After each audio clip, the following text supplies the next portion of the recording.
This meeting is being recorded. All right, welcome. Welcome to everybody. I finally remembered, if anybody wants to request permission to record, I think that I can still record while somebody else is recording if they want to record.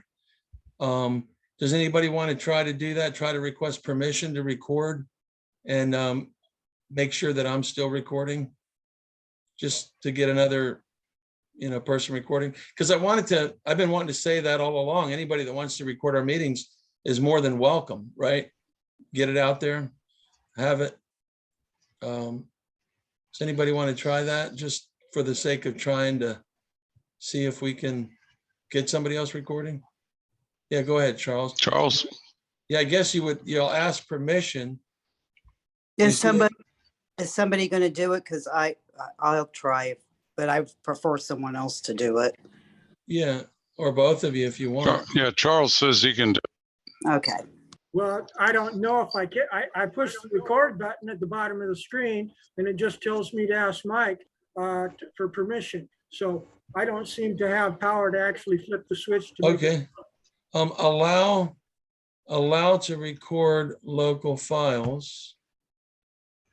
Right. Okay. So it looks, I'm still recording. It didn't say my recording was going to stop. There it took. It sounds like I'm recording. Yeah, it sounds like it. All right. So hopefully it'll work out where you have a recording on your own device, and I will too. Melissa, if you want to do the same, you're welcome. Anybody that wants to record the meeting. If you have someone else doing it, I'll Okay. Yeah, I mainly just wanted to get that out there because I keep forgetting to let people know if they want to record, they're welcome to do it. So, I was kind of joking before we started recording that the bait I threw out today. So I was hoping we'd have, a big get together tonight with a bunch of unknowns who I would have suspected were three-letter agencies, because the email I sent out today said National Militia Meeting 26 today, Wednesday, September 14th, 2022 at 6 p.m. Eastern Time, 3 p.m. Pacific Time. We will be discussing the most effective, powerful, and dangerous weapons of our choice as we move forward to overthrow tyranny within our government. So I thought that might have attracted, some CIA and FBI and NSA and, agents in, and there might be one, there may be one of them is, I pretty much recognize all these names, but the point would have been to say, to give a message to those individuals that when I was speaking to Charles the other day, he had some really great things to say. And I'll just mute anybody that I see is not muted, just to make sure, the background noise stays there away. And then again, if you want to say something, do the raise hand thing. And then again, we're going to turn it over to Dan. But when Charles and I were talking, we were both so, concurrent on the issue of, well, it prompted me to write down on the paper the tip of the militia spear is common law. And common law, of course, is based upon the Bible or based upon God's law. The ultimate point here is that what we're obviously endeavoring to do is to unite all of us who are of like mind on the issues that matter to people that, would generally be labeled as, center to right? God, family, traditional family values, Second Amendment, First Amendment, Constitution, our God-given inalienable rights, the Republic, right? The things that we all agree on, that we all want, as well as the things that we're opposed to. We are opposed to a new world order, one world government agenda. We're opposed to that. We're opposed to what they represent. They represent communism, godlessness, immorality. They created the leftist, liberal, progressive, transsexual, transgender, transhumanism, no race, break down the races, break down nations, amalgamation, no gender identity, transsexualism, transhumanism. Video I saw just the other day of, Klaus Schwab saying that we're in the process and will be successful with creating the new brand of humanity. I'm paraphrasing him, but he said, we will move forward with the integration of technology and computers and vaccines and the merging of those technologies with humanity in the next evolutionary step for humanity. That's their plan, to merge humanity, right, with technology. They're anti-God, they're anti-human, so we're opposed to them. They are identifiable in terms of who they are. They're identifiable by that which they control: the banks, the Fed, BlackRock, the money systems, the media, Hollywood, all the trash and perversion and immorality that they throw out into society to dumb down and stupefy and demoralize society. They're godless. We're opposed to them. They are criminals. They have infiltrated and hijacked the government of the United States of America, as well as other sovereign nations and governments throughout the world.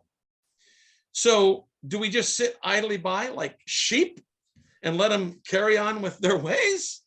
Or do we put forth our maximum effort to unite and organize a righteous army, an army of righteous-minded people who all concur on everything I just said?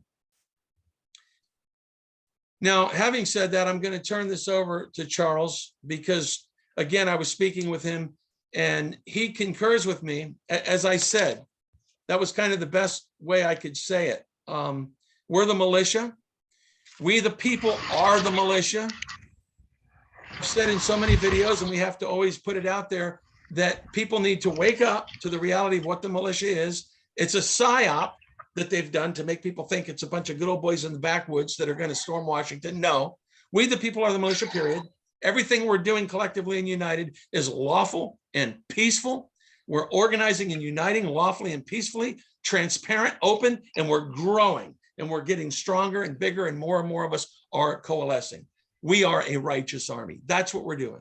We are looking to get a point man or point woman, or two or three of either, to step up to the plate in their county to say, yes, put me on the list, on the state page, on the website, Righteous Army. I'm more than happy to say, here's my name, my phone number, my email address. I'll be the point man, I'll be the point woman, the point of contact for those of us who are of like mind, who are the militia, so we can continue organizing. As time goes on, we'll learn more and more from one another. We'll start putting forth monthly meetings. This meeting I'm doing as the National Militia Coordinator, endeavoring to get all the states to organize, all the counties in the states to organize. We will have a point man and or point woman, or a few of them, in every single county, throughout every single state.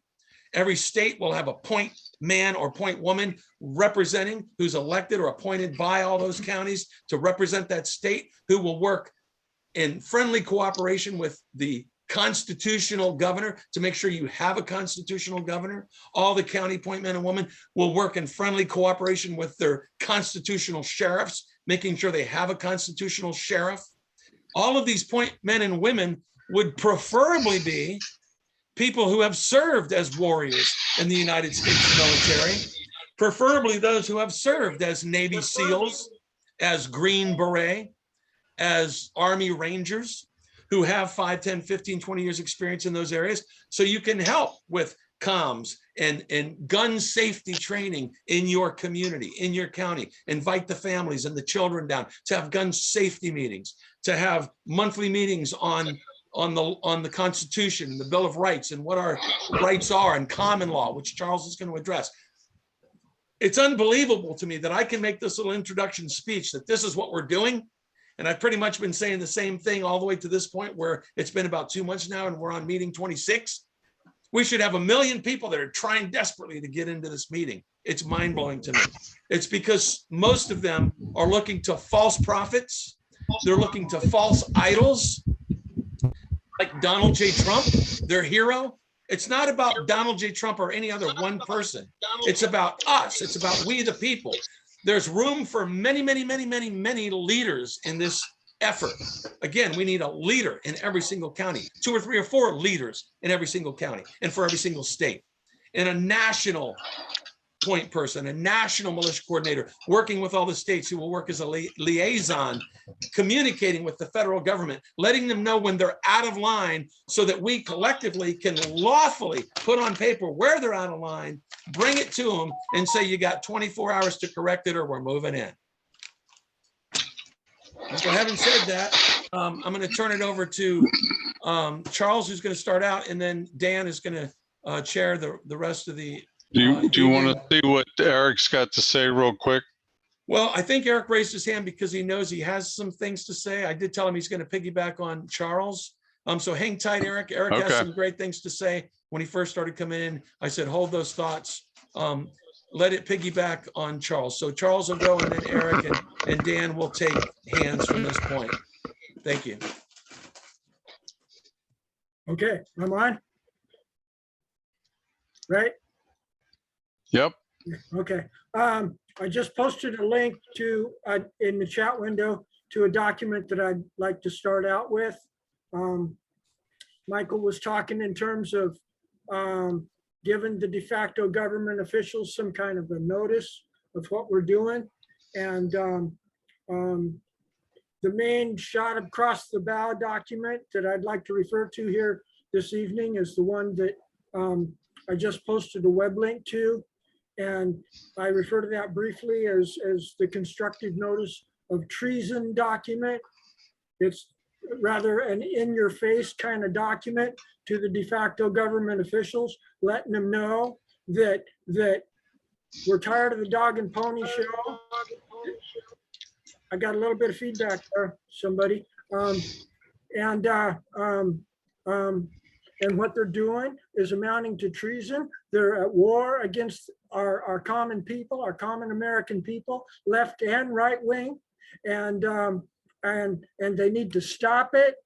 And our other documents are going to explain why, what the repercussions are going to be if they don't stop it. As I was trying to explain on Sunday, but I had a bad audio connection. If I might start out with a similar type of presentation, is our American constitutional system, the Constitution document, allowed a merger of 2 pre-existing types of law, okay? And one is the laws of the Roman Empire, that's civil municipal law, and thereunder, you have admiralty and maritime and administrative law and a whole plethora of other kinds of smoke and mirrors gobbledygook. But it's all part of the Roman Empire scheme to keep the slaves confused and lost and subjugated. In direct opposition thereto, we have our common law tradition, which is based on biblical Torah law. And in the other documents I'll link to here in a minute, William Blackstone affirmed that the common law of England is based solidly on the biblical Torah law. And especially this gets to the important issue of Exodus 18. Okay, and I don't, I need to do a little bit of Bible thumping. I don't want to offend people that don't like the Bible, but Exodus 18, if any of you might be familiar with it, maybe more with the story, is described a hierarchy of how the Israelite people were to be organized. And Moses' father-in-law was telling Moses that that he's running himself ragged and he's not doing as good a job as can be done for providing justice for the common people, because he was trying to judge by himself every single case in the whole nation of Israel.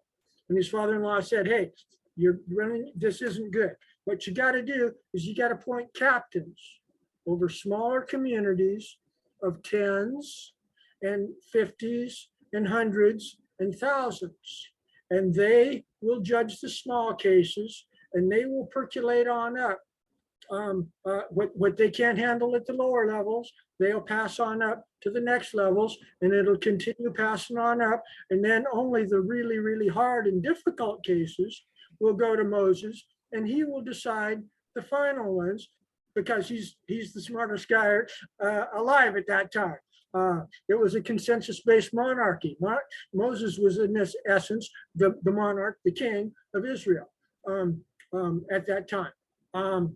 But the point is that there was a hierarchy established in Exodus 18, and it's repeated in Deuteronomy 1. It describes the same hierarchy. And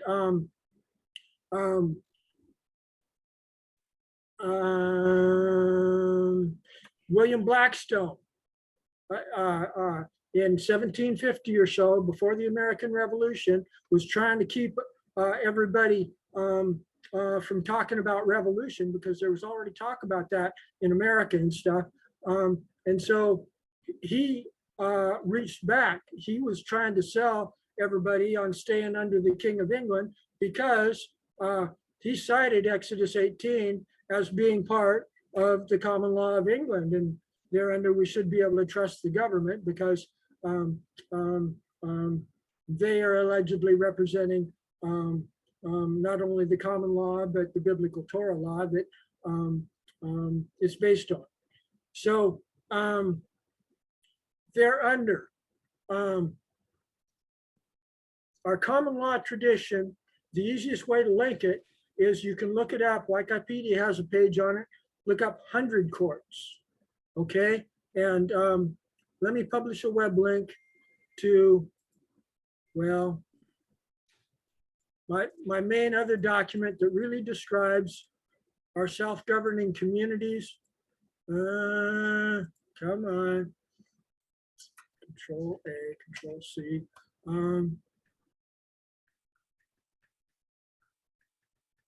Yes, in the chat window, another link coming up. Okay, that's the document that I just posted that describes the hierarchy of self-governing communities. It links back to biblical Torah law. And for reference, if people just like the New Testament, they don't like the Old Testament, Luke and Mark both reference that Jesus was organizing the Israelite people under the same model. It references specifically when he was doing feeding the multitude with the loaves and the fishes, he had his 12 disciples organizing the Israelite people that were following him in communities of 50s and hundreds. So it's not just Old Testament, it's also New Testament, the way Jesus was organizing. And after the Roman Empire slave traders destroyed Jerusalem and ran everybody out of there that didn't get murdered, somehow, miraculously, that system of law survived in not only early German history, but Germany was the source of the Anglo-Saxon migrations to England. And it's our Anglo-Saxon tradition which preserves the common law of England with this whole hierarchy and the 100 courts and everything. And so to kind of put a brief wrap on it, and then to open it up for a little bit of discussion, is briefly, a common law county is a 1,000-man army, and it's 1,000 households and 1,000 qualified electors, constituents, men standing up and being part of the community.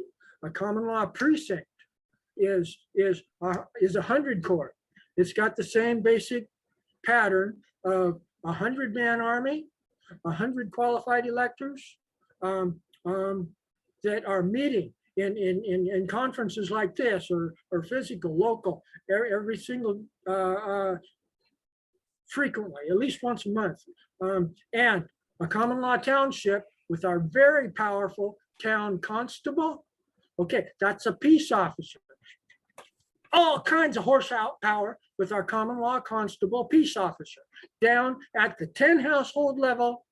Very easy to prime the pump and get those guys up and running because it's small local community peace officers. Okay, so that's how it links back to biblical Torah law. That's our common law tradition. It's preserved in our new U.S. Constitution under both the 6th and the 7th Amendment. 7th Amendment specifically reference common law, the rules of the common law. And so we've got this. And to put some icing on the cake real quick, we've also got, most state statutes recognize, right of citizen's arrest. We can start using force immediately.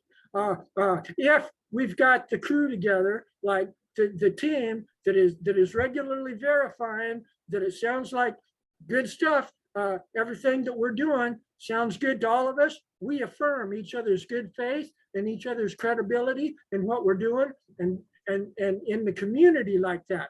That's what gives us our legitimacy for getting in the face of the Stalinists. I'm in the habit of calling them jackbooted Nazis, but hey, I've just been turned on by Mike that with the Europa thing, that hey, the Nazis, and I knew that, but I was kind of inflaming the situation by referencing jackbooted Nazis. I'm going to have to think a better way to illustrate my point without references negatively the Nazis there. Charles, yeah, Charles, I want to interject on you because you really did lay out a beautiful reality of what exists. And I just want to say, with all the millions of alleged so-called patriots out there that voted for Trump, if we can't get 1,000 patriots in every county to unite, this nation deserves to go down. Now, feel free to come back in, Charles. I'm going to let Eric piggyback on you because he had some similar related things to say. Go ahead, Eric. Thank you, Mike. Yeah, that was very impressive. You definitely laid some good groundwork there for describing what the common law was. So thank you very much for that. I'm sorry, Eric, if you don't mind, you had your camera on earlier. If you could turn on your, I'd appreciate if you could turn your camera on. I enjoyed watching you and listening to you speak earlier, if you can. Yeah, let me try, Mike. Sometimes I have problems with connectivity when I turn my camera on, but I'll try real quick. All right, yeah, and if you have problems, just take it off again. Thanks. Can you guys still hear the audio? Gotcha. Okay. Yep. Okay, perfect. So let me just first start off by introducing myself. My name is Eric Dingus. Hey, Eric, yeah, I'm sorry. I've been a patriot my whole life. I was raised in a very patriotic family. I've served my country. Eric, can you, if you can hear me? Yes. Yeah, go ahead back to no camera. Yeah, it did start interfering, but at least we got to see you. Appreciate it. Yeah. Go ahead. Sure. So just to give some background on myself, I don't know what you guys heard. My name is Eric Dingus. I'm from Texas. I come from a long history of family of patriots with service to the military. I've served in the Army. And for the past 24 years, I've been investigating the issues that our nation faces and trying to understand the problem at its finite level so that I could enact positive change. In 2007, in my sister counties, Potter and Randall County, I called forth the militia and followed the rule of law in order to do so, and established relationships with law enforcement in order to ensure that they knew what their role was and what part they played. Back then, I'll say honestly, there were very few people that were awake to the tyranny that was taking place in our country. Now we find ourselves in a position to where people are waking up in droves. And like the gentleman was stating before, the common law is a vital aspect of this, even for the militia. One of the things that I've encountered in my journeys is that in order for the militia to be truly effective, it has to maintain the rule of law. And so we have to act accordingly. One of the major things that is missed by patriot movements is what is the common law actually, and where does the common law take place? Most people that are in the mindset of trying to do what are called affirmations, or trying to make a declaration to the government to separate themselves from the corporation itself, they don't understand fully how common law works, and they're trying to set up their own courts when in fact we as Americans already have those courts established through the federal courthouses, which is known as a Title III court. Those hear issues regarding the Constitution and matters between the individual and the state, or the federal government, as it were. And then we also have the opportunity to contract with our local justices of the peace, and they can sit in as the judge, or the justice for a common law court, which can be held inside our county courthouses. And they have to surrender these courthouses and contract with us. It's their obligation that they've sworn to uphold when they took their oath. And if they fail to do so, of course, then we have the right to establish our courtrooms any way we so choose, as long as it's in accordance with the common law. And that's a big factor that has been missed. And then there's another aspect that I'd like to make sure is brought to attention, and that is where we're at today. We have to figure out if our courts are truly going to uphold the law, or if they're going to prove our thoughts and our ideas right, and that they're actually lawless.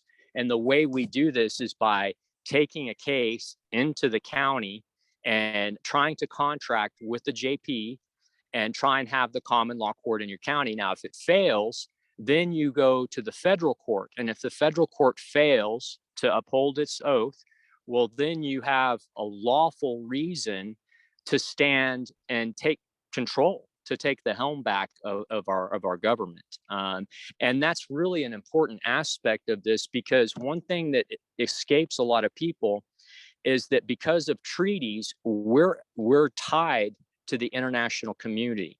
And so the international courts, the laws of nations, also apply in this situation.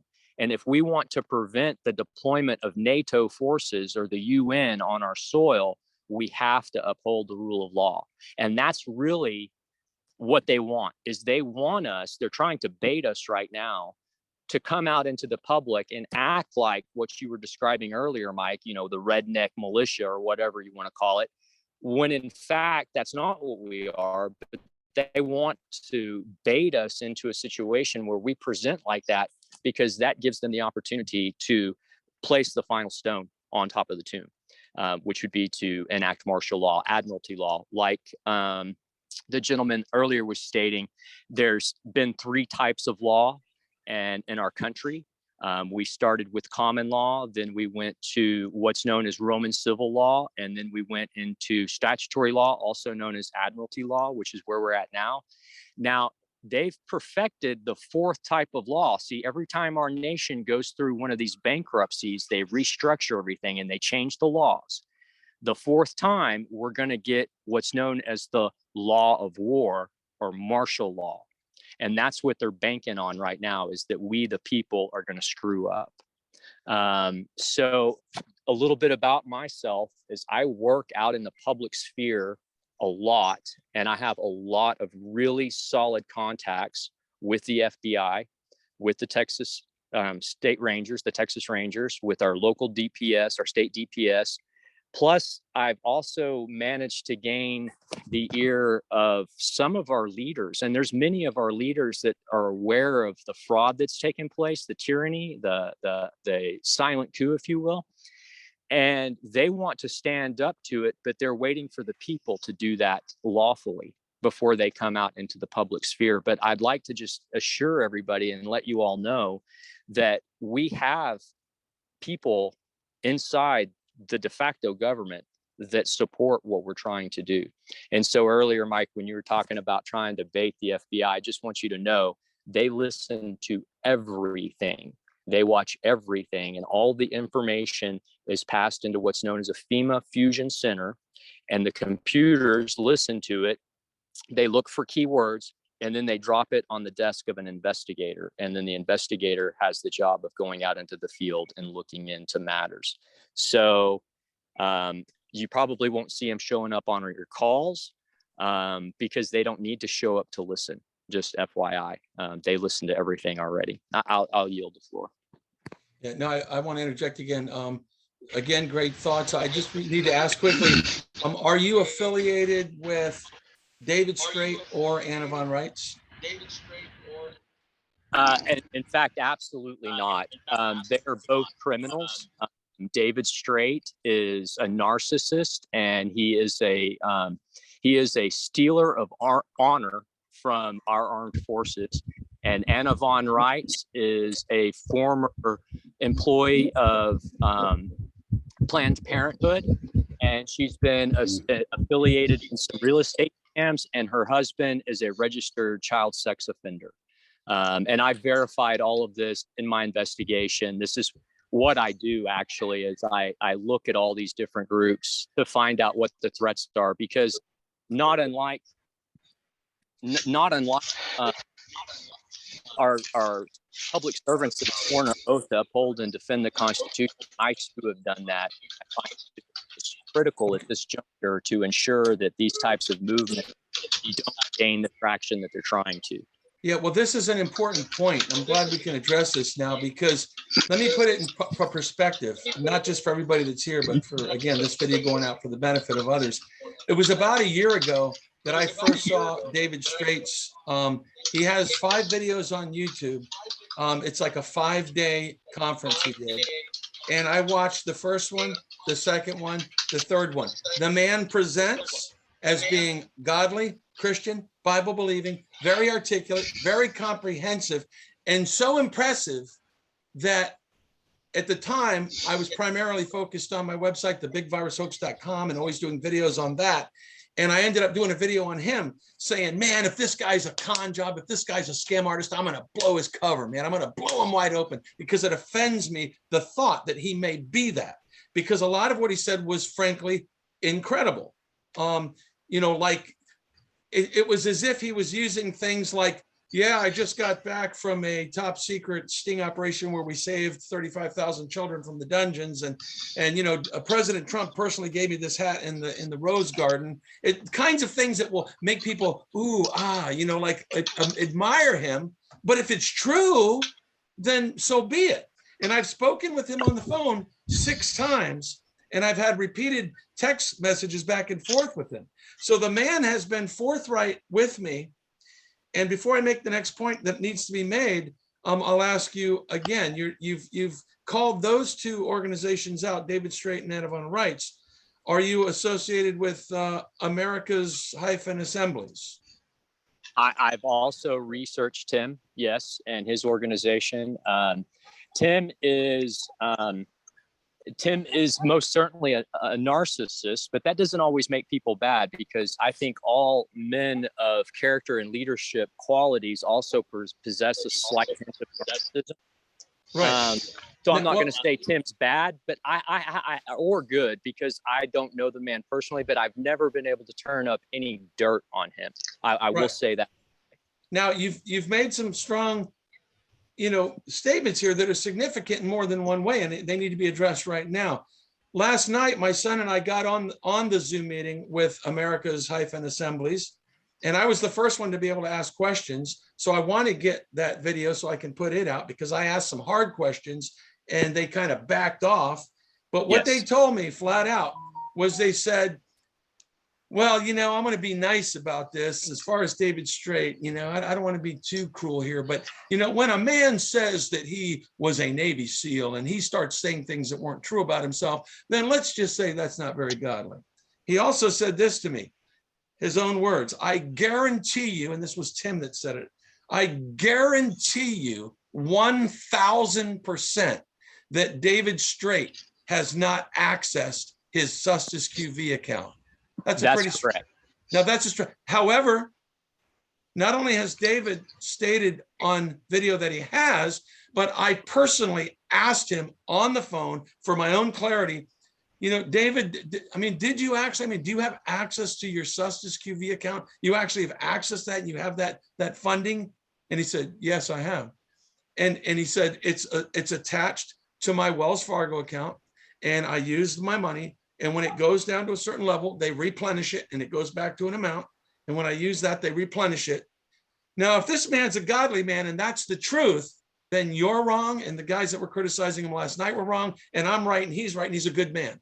On the other side of it, he can, if you're right, the only other option is he's a flat out liar claiming God Almighty as his executor of his trust. Well, Mike, if we might, let's just not mince words here. These people that are our enemies are psychopaths. And David Straight is absolutely unequivocally a fraud. And let me explain how you can prove this for yourself. So he has made claims that he's a former Navy SEAL, and he has made claims that he was formerly employed by the Secret Service and actually sat on the detail for one of the Bushes. Okay. Those two items right there can be verified on the public record. He was never a U.S. Navy SEAL, and he was never employed by the U.S. Secret Service. Now, what if that's just, well, kind of, you know, through the grapevine, he said, you know, I've worked with people in the Navy SEALs and I've worked for the government, and it's true, but people are out there saying on videos, he said he was a Navy SEAL and he said he worked for the government. Listen, Mike, I'm not here to convince you or anyone of anything. Wait. I'm sorry, Eric, for interrupting. No, Eric, I'm sorry, but this is important because based on everything you just told me, the man, if everything you're saying is true, he should be in jail. And why would the government, why would the FBI allow him to continue? And this goes to my next point. My son and I are very much appreciate the essence of what all of them are saying about not being a slave to a U.S. corporation and claiming your sovereignty. As far as I understand, that's all legitimate. In fact, when I went and applied to be a U.S. Marshal just for the fun of it, it asked me, are you a U.S. citizen or a national? So a person can change their status. That's legit. It is a fact that people do not have to pay taxes. That's a fact, unless they work for the federal government or they work in commerce selling tobacco, firearms, or alcohol. That's a factual statement that I just said. Go ahead. So, Mike, let me finish.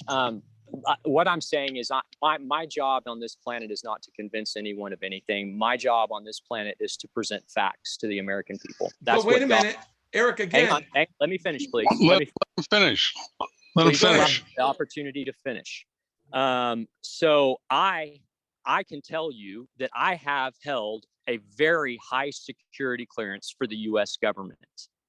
And when you are employed by the U.S. government, you have records, and those records don't go away. I don't care how much of a secret agent you might be, you will have records. And I have verified on the record that he is not and has never been a Navy SEAL, nor has he been in the Secret Service. Also, I have heard him in his own words during his speeches claim those two things. Also, let me add insult to injury here. He also carries cards in his pocket that identify him as a Texas Ranger. He is not a Texas Ranger. He is impersonating a Texas Ranger. And the Texas Rangers are aware of this. I work with these people on a fairly regular basis and have points of contact in these entities because I've been involved in this for so long. And I'm telling you for a fact, this is not my opinion, and I'll be happy to prove it. You can do a background check on these people very easily and find out the truth of the matter, Mike. It's not hard. Eric, I appreciate you, and I apologize that I'm interrupting. It's just that you're making some really profound points, and immediately I have another one that kind of goes along with that. And this needs to be fleshed out. It's important because, again, my son and I, who are looking into these possibilities of changing status and everything, ourselves see red flags here and there. But it's like I've said all along, this guy's either an elite con artist, but you just said He's impersonating a ranger. If you impersonate a police officer, you go to jail. So my son and I even suspected that David Straight and Anna Von Reitz themselves are government operatives, because there's all this confusion. Oh no, their system's not right, it's mine. And no, theirs isn't right, it's mine. And it keeps people all confused and trying to get to the bottom of something. And you're giving me some definitive stuff, just as David gave me definitive stuff to my own ear over the phone, opposite. So the question would remain, and it's a valid question. If everything you're saying is valid and true, why is he not in prison? You impersonate a police officer, you go to jail. If you were Mike, if I were a nail, I'd call you a hammer, because you just drove my point home. Why is it that they're still in the positions they are? It's because they have been turned, point blank. I can almost guarantee it. In fact, with Anna Von Reitz, I can tell you exactly when their organization was infiltrated. I can tell you who it was infiltrated by. I can tell you why it was infiltrated, and I can tell you the results that happened after.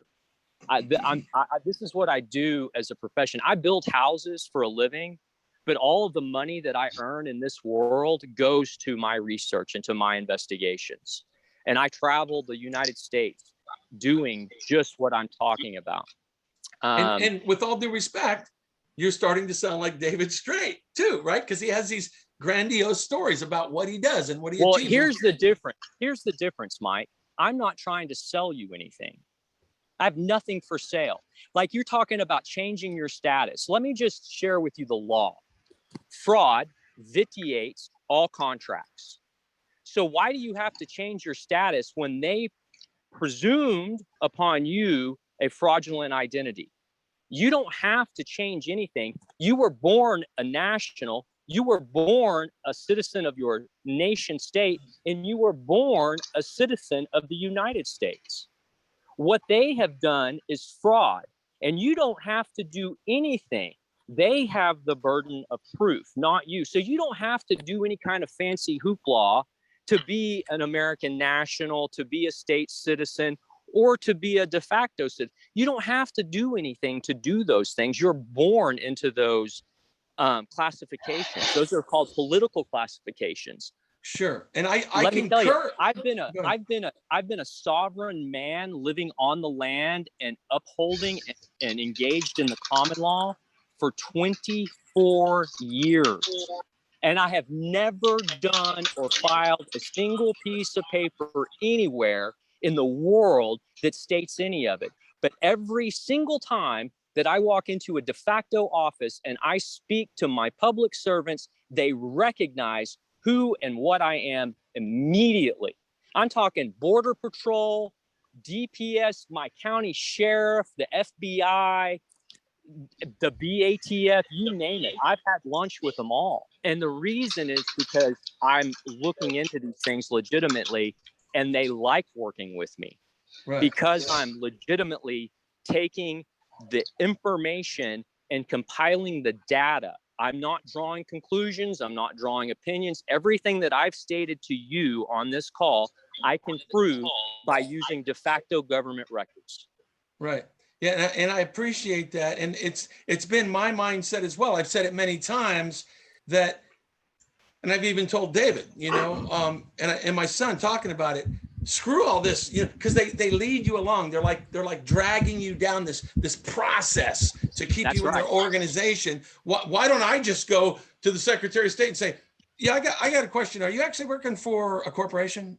Who owns the corporation? Is it true when I was born, you guys put, an account together in my name? Does that exist? I mean, I should be able to just ask them point blank. And if it's true, hey, I denounce that. I'm not part of your corporation. I'm a sovereign man. You're right. It just comes out of my mouth. I tell them where I stand, and it should be that simple. I concur with that. And is that essentially what you agree with? It is, absolutely. And that's the facts that I find to be relevant in my day-to-day life. Absolutely. Now, so again, last question, brother. You said that he's turned. Maybe that's the answer. Is it conceivable that he is working for the de facto by doing all this along with the others? They're all kind of just to confuse people and lead them along and cluster, the minds of the American people. It's a psyop. From a strategic standpoint, which is what I am. That's what I do is strategy.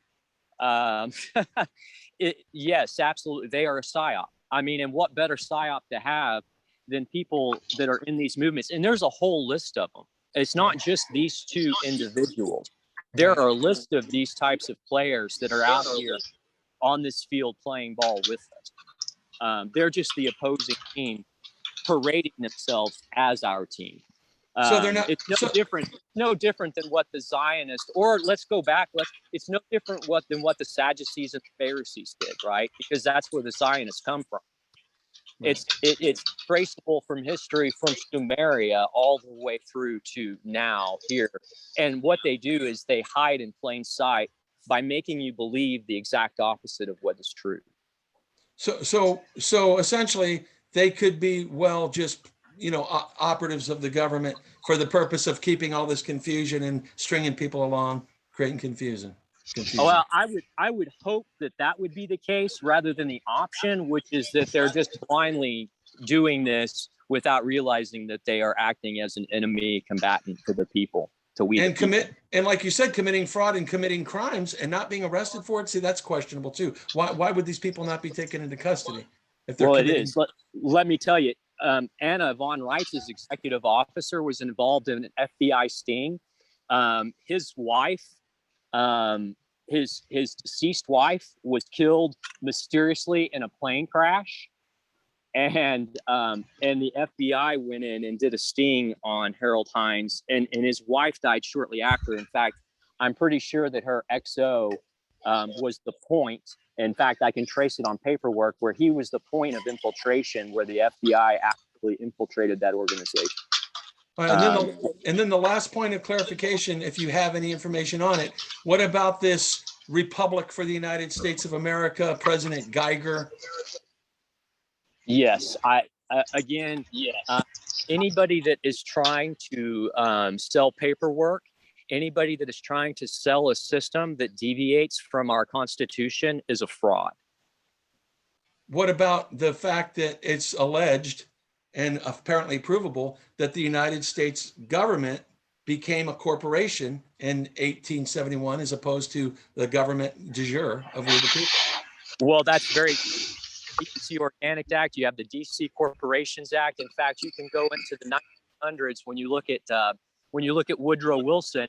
Colonel Mandel House was his chief advisor, and Colonel Mandel House states in a letter to Woodrow Wilson that they are going to create a monumental fraud, and if one man in a million were ever to discover it, that they would always have plausible deniability. And he lays out exactly what the Social Security insurance system is. Then a year later, Woodrow Wilson signs the act that actually brings the Federal Reserve into power. And when that moment happened, Woodrow Wilson wrote in his personal memoirs that he was the most unhappy man because he had just given his country over to tyrants. I'm summarizing. This is not, I'm paraphrasing. This is not an exact quote. But he wrote this in his own personal memoirs because he realized that he was trapped between a rock and a hard place. This infiltration actually, it started the moment that our forefathers decided to revolt against the crown. In fact, we borrowed money from the French to fight the revolution, and King George, we borrowed money from the Rothschilds. Right. And King George backed that loan because he did not want to be on the losing side. He wanted to fix it so that no matter what happened, he would win. And he did.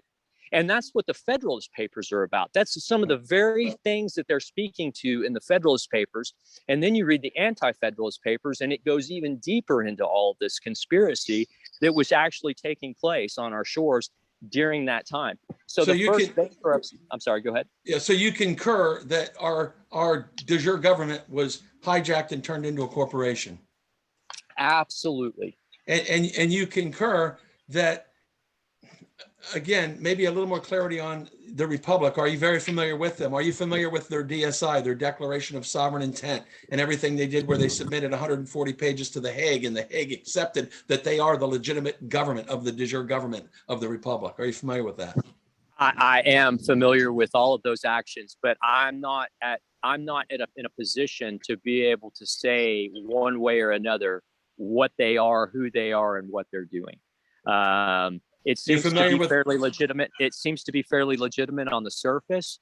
But again, when people start trying to sell you things to obtain your freedom, I start to become very suspicious. Yeah, I don't see them so far as having trying to sell anything other than trying to sell the people on the fact that they are the government official. And if they had 30,000 people in every state, we could actually vote for, all the representatives in that de jure government, which this is another issue because Dan and I, and probably several others on here, believe that the Creator Lord God Almighty is our government and authority to begin with. So it's kind Amen. of irrelevant. We don't need a man's government.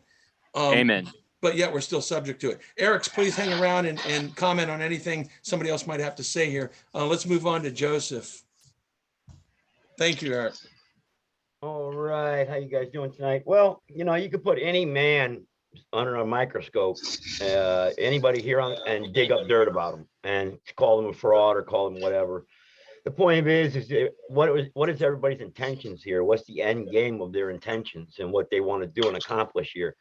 And to go back to the gentleman's point, I'm not going to file any paperwork. I'm not going to walk into any courthouse and say I'm this or have all my papers in order. If I use your system, if I use the Republic, I use anybody's system. What's going to happen is when I walk in that courthouse, I'm going to be electrocuted, shocked, and dragged down to a concrete box, and I'm going to sit there for 30 days, okay? Because this government is out of control, and we're not going to file any papers and change anything around. So I've heard no real solutions except trying to organize a righteous army of people across this country and start putting this government in check.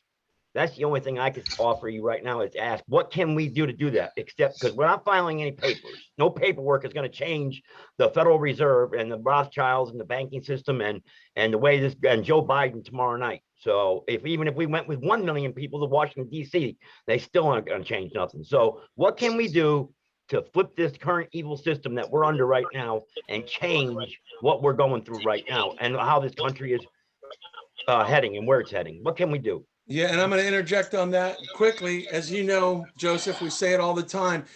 So far, we're doing all we can in terms of we're putting forth the awesome, most magnificent effort that could be put forth to, as we have defined exactly what needs to be done, which is to have patriots, conservatives, Christians, people that are center right, that are on the right side, that believe in God Almighty, that believe in the Republic, to step up to the plate and say, yes, I'll be the contact for the militia in your county. And when we have those in every single county in every single state, why can't we get them quicker? They're coming in, but it can't be because quicker. we're too busy attacking each other. This guy's a fraud. This guy's a fraud. I do this. Right. I do this. My system is the best way. Well, I'm going to follow this system.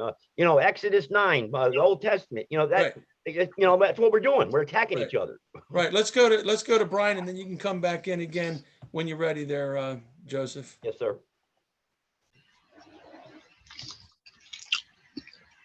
Can't hear you, Brian. You seem to be muted, but that doesn't show you being muted. I muted myself All right, because there my you go. phone was going off. I wanted to say that was great, Joseph. I agree with a lot of what Joseph had to say. It's like we were deceived out of the womb, and we should not, I agree with Eric, we should not have to go back and correct fraud and deceit and all the things that they have been doing to us for decades. That's why I'm not into the paperwork. But Eric did say that he's gone 24 years without doing the paperwork. And I wanted to know, what does that consist of? What are you referring to when you say that? Okay, so Is there- let me just tell you, I don't have a driver's license. I don't register my vehicles. I pay property tax and I pay my consumption tax for the state because I believe that those are legitimate, fair taxes. I don't pay federal income tax. I've been a business owner. I've actually been a CEO of a corporation and have not once paid federal income tax and have gotten nothing in retribution or reaction from them. In fact, I would challenge them to take me into court because I would expose all of this. I've built a fairly solid case against the federal government on most of these issues. I've gone before a grand jury in the de facto and been found to be outside of their jurisdiction. You know, like I said earlier, I organized the militia in 2007, and that did spark the de facto trying to come after me to some degree. I had the SWAT team visit my home. You know, I invited them in and offered to make them coffee because I'm a lawful man. Another thing that it has entailed is when I sat down with the FBI. This was in Cheyenne, Wyoming. I sat down and had lunch with the FBI. The gentleman's name is Nate, and he's worked for the agency for 15 years, and he specialized specifically in patriot movements. And, you know, at the end of the conversation, what was agreed upon that as long as people remain lawful, they have no qualms with the people whatsoever. And lawful is not legal. There's a big difference between those two words. So that should give you a pretty good idea of what I mean by living on the land as a sovereign man. I yield. Great. Well, great. yesterday Those are- morning, a woman was taken into custody based upon an anonymous tip that she was there on January 6th by the FBI. An anonymous tip. That's real lawful, you know? So, I mean, and she wasn't even there, you know, but she was taken into custody.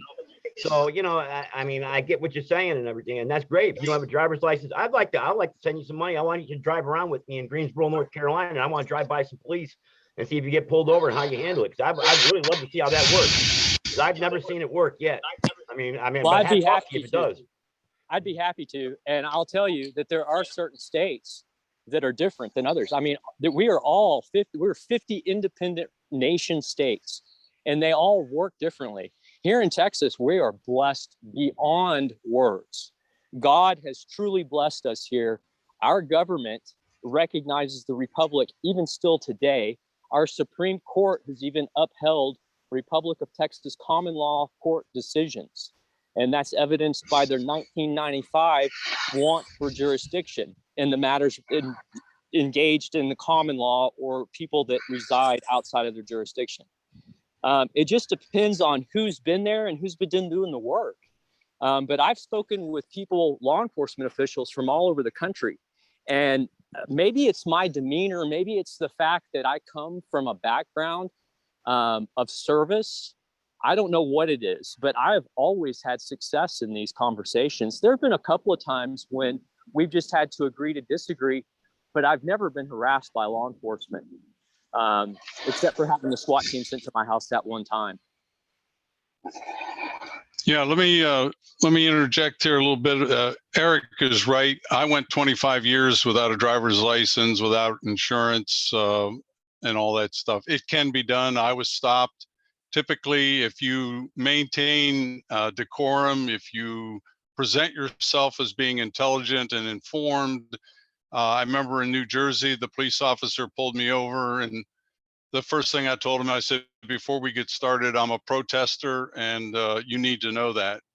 And so we had a 20-minute conversation. By the time it was over, he asked me for literature and all to explain why I was protesting the Social Security number and driver's license. So it can be done. So I know personally that what Eric is saying, again, if you're smart about how you do it, you'll win most of the time, okay? My point I wanted to bring up here, though, lots of great information here, and I'm really in alignment with a lot of things that Charles said and Eric. I think we need to combine the two.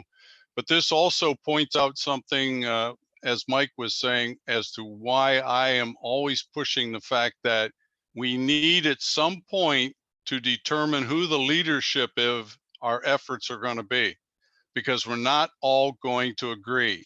So what we can do, the leader has to set the tone, and these side issues like the David Strait and the Von Wright's issue, those are things that can go to subcommittee. They don't need to take up everybody's time in these meetings that are addressing all the things that are concerned to all of us. So again, maybe not tonight, but down the road here in the very near future, we're going to have to figure out who's going to be the George Washington, the King David, the Joshua, who sits at the top of our efforts just to keep everything going in the same direction, so we're not rowing in different directions. And nobody's going to say that everybody agreed with George Washington's decisions. Not everybody agreed with King David's decisions. but nobody challenged the fact that he was the king.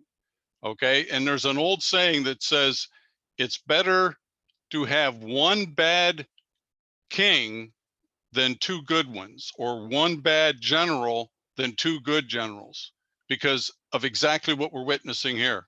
We spend a lot of time hashing out the little nuances when we have a major fight on our hands to survive. Okay, I'm going to yield to Brian. Go ahead, Brian. Yeah, I agree with that, Dan. Well said. You know, as we go, we identify these enemies, in this case, Anna von Wright, David Straight. And, you know, now we have, you know, I don't not believe Eric. I've never watched David Straight. I didn't even know who Anna von Wright was before joining the militia. But, you know, I haven't seen anything hard copy.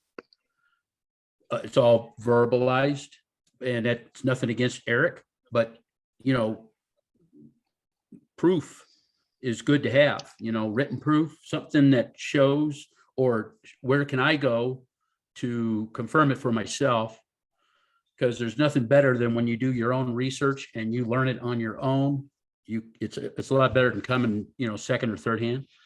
And I do believe that if we could focus more on the militia and what the task is ahead of us, because then we can get past a lot of this paperwork stuff that's been tying us up, you know, birth certificates and all these other things. So thank you. I yield. Okay, we got next up is Tave, and then we have Melissa. You're muted, Tave. There we go. Thank you, Mr. Speaker. Let's cut to the stop the bullshit right now, because if you got a driver's license and this is a former or is under a bankruptcy, we got a bigger problem, because none of that's going to matter when at the southern border we have militants that are posting up, have broken ground, have broken our border. They're made landfall into America. The north, the very northern border, has over 80,000 Chinese communists that are waiting, posted up and ready to come here. The Europeans are being flooded through Turkey, and it's an overwhelmingly move to eliminate the white, argue about laws, who's got this, and people like that that are ready to kill or want things done to anybody that's a Republican MAGA follower. That's all great and good. All the theater for politics has got nothing to do with what's happening. And it's fact. We have been invaded, and everybody wants to talk about, let's go and check this law, U.S. code this. Listen, they're here. I'm watching buses of them land. What the hell is going to happen when everything that you're talking about or arguing about is null and void when you're in the dirt because you didn't have the sense to close the goddamn borders and stop this infiltration of this country to save your own butt? Just you. These people have no idea what's happening. All of it, we need a leader. We need 10 leaders. We need 10,000 leaders. We need 10,000 people with heart and dignity and want to step up and stop this. If it means they got to be drug out of the White House, or if they got to be drug out of the state capitol, that's fine and good. But we are past that right now because there's so many of them already here. They're not sending people that aren't militant or of age and trained. Their leaders are here. They've been here. They've buried all of us. Now what is going to happen? You can tell me every code. You can be in every branch of the service. My father was a Marine Corps drill instructor. I've seen it all. And I'm telling you, it's knocking on your door, and it's not the IRS you got to worry about, people. It's a fact. Yep. And I yield. Yep. Sorry. Yep. I'd like Eric to address that. Yeah, I want Eric to address that too. Yeah. But with just a quick preface that, you know, the points he's making is we have a government in place that's doing this. They're helping facilitate this communist takeover. So how do we get from being lawful as we are to taking action that needs to be taken? Okay, so yeah, I definitely would like to address that. First off, let me start by saying I was responding to a question. My duty, my purpose here is not to throw anybody under the bus or to speak to politics or anything of that matter. I'm here in support of the militia. So I want to make that perfectly clear up front and point of fact. And then secondly, the gentleman from Connecticut, I didn't catch his name, and Brian, they both had some very valid points. And we do face an enemy that is literally here. They're next door. Some of them might even be in your own homes and not even know it. I mean, I have a 21-year-old daughter that I worry about sometimes because she tends to be more left-centered than, and not focused on God than anything else. So I understand exactly the point. The thing is we have to uphold the rule of law. America was founded on two principles: the principle that everyone is equal and that we all are subjects to God's law, period. And in our country, that is American common law. And if we do not utilize the common law right now to prove that our government is being lawless and we go to arm, we're going to be looking at a lot more than just Chinese soldiers on our border and militants to our south. Okay. We're going to be looking at an invasion force because Biden has set it up so that if one person acts unaccordingly and says that they represent the militia, we could literally be looking at a full-scale invasion on our shores. So we're in a very tricky situation, and we have to tread lightly at this moment. One point in all warfare is strategy, and I would urge everyone to go back and look in the annals of history and look at the generals that led these armies and the leaders that set those generals in motion, and you'll find that there is an exact framework that they follow every single time. And if you don't follow a certain framework in this, you're destined to lose, because we would be acting in accordance with their law or their mentality versus God's law and God's chosen path for us. So we have to tread very lightly in this. Let me interject on that. I agree. I think it's very important that we have leadership. And I think it's really important that we don't waste time on people like David Straight and Anna Von Reitz. I mean, I can speak for myself only. I've spent years wasted on these people because these people have had such a great impact in American society. And personally, I'd like to skip past it and get to the point where we're actually utilizing the common law and forming up the militia in its proper capacity, so that when we do prove that our government is lawless, we can actually act accordingly. Right. That summed up, pretty much what the basis of my motivation has been from the beginning, is that we obviously need the force. So we have to grow. And when we're big enough, we have our front man with the tip of our spear, which is the law, to say, you're out of line, and we can prove it lawfully you're out of line. Stop it, make the change, or we're moving in. Let me ask Eric a question here. I don't know if you know me or not, but I've been a radio broadcaster since 1999, and I put out a lot of information in those 23 years. And I put out a thing written by a Mr. Campbell about a military coup being the only salvation for the United States of America. That was back in 2010. I was contacted by a gentleman in the Northeast who was retired military intelligence. And he wrote me a letter, and he introduced himself, and then he called me on the phone. And we had about a half-hour conversation. And one of the things he asked me is, would the American people support a military coup to restore the republic? And I told him at that time, it was my opinion that the American people would support it if they knew it was not a military takeover like the banana republics are, and that their goal was to take the traitors and communists out of power and restore the republic back under the original constitution.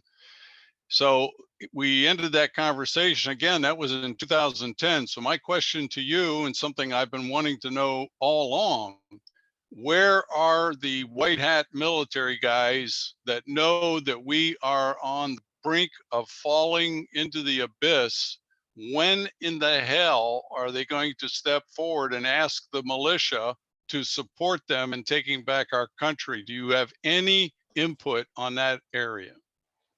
I do, Daniel. In fact, I have quite a bit of input on that area. I also have very close contacts to the military. In fact, one of my closest friends is a retired Marine Corps colonel who sits on committees even to this day inside the District of Columbia. And if we are waiting on our military, we might as well be pissing in the wind. Let me just be blunt. The military is not going to do anything in this, and white hats, there are white hats. I don't even like the term white hat or black hat, because that's good or bad, and you're either godly or ungodly. And it's evident to me and to the people that I have in my circles that that these men that are at the helm of our military right now are more concerned about keeping their pensions than they are about upholding the Constitution of the United States of America, period. And our military has been greatly infiltrated. In fact, right now, if you look at our United States military, and this is right from the horse's mouth, current people that are actually enlisted and or are commissioned, the majority of men and women that are entering the armed forces right now are leftist Fruit Loops that are all about this gender nonsense, all the, what do they call them, the pronouns or whatever the hell they are. You know, it's ridiculous actually to think that anyone is going to come in on a white horse and save the day, other than the people standing up and standing united shoulder to shoulder. That is our only salvation in this. And I look at it from an esoteric standpoint or a theological standpoint, whatever fence you decide to stand, you know, whatever side of the fence you decide to stand on. And this is a revolution for us here in America, but it's not just for us, it's for the entire world. I have colleagues that are actually in Switzerland and Argentina and Africa and France. And they'll tell you that in their countries, they're going through the same processes of trying to reestablish their common law. The difference between them and us is we have the militia and we have more guns than people. That's the one advantage that our nation has over all these other nations, and they're all waiting for us to stand up. But it won't be military. Yeah, I want to interject on that. Let me wait a minute, Mike. Wait a minute. I need to clarify something, okay, so that Eric could address it more closely to the way I wanted it. I am not talking about active duty military. When I said white hats or military, I'm referring primarily to those that were removed from their positions in the military from like the Bushes and the Obamas and the current scum that's in there. The guys that are retired, I'm talking about men who have combat experience and leadership qualities. That's who I'm referring to, not the active duty. I realize that the active duty guys are being led by. Right. So Eric, does that change your response in any way? Are there guys out there that are retired or former military looking for us to rise up and would be our leaders into taking action? Yes, it does change my response. There are a large number of prior service men and women that are willing to stand up and take leadership roles if the American people were to arise. In fact, it is in the credo for special forces. They have two obligations to their service. The first is to uphold and defend the Constitution, and the second is when they retire from service or leave service of active duty, their job is to go out into the communities and organize and train the militias. That was what that's what President Kennedy set special forces up for, because he knew back then that we were experiencing a coup. And so when he called forth the special forces, that was one of the major points that he wanted to address, is that whenever they left active duty service, that they would work in their communities to help establish the militia. I can attest that has been taking place. I can attest that what is on this call, doesn't represent a very large percentage of the militia. The militia in our country is a lot bigger than anybody can possibly imagine. And that is what's keeping them from stepping forward right now. It's the only thing that's stopping it. Well, I must interject on that because my earlier point when I was about to interject, I was going to say, I have to be the pessimist. I'm the critical thinker. I have to be the whoa. Okay, the earlier point I was going to make is, yeah, great, but when we have the militia and we make actions, these people are hell-bent on a new world order, one world government agenda, and they control the UN and the blue hats and China and Russia. So that when we put forth that effort, absolutely, like you said earlier, they're looking for us. They're looking for one little hillbilly to do the wrong thing so they can start bringing in the troops. When the militia rises, they're going to still bring them in. So that question that what you guys were just addressing, I'm going to say, where are they?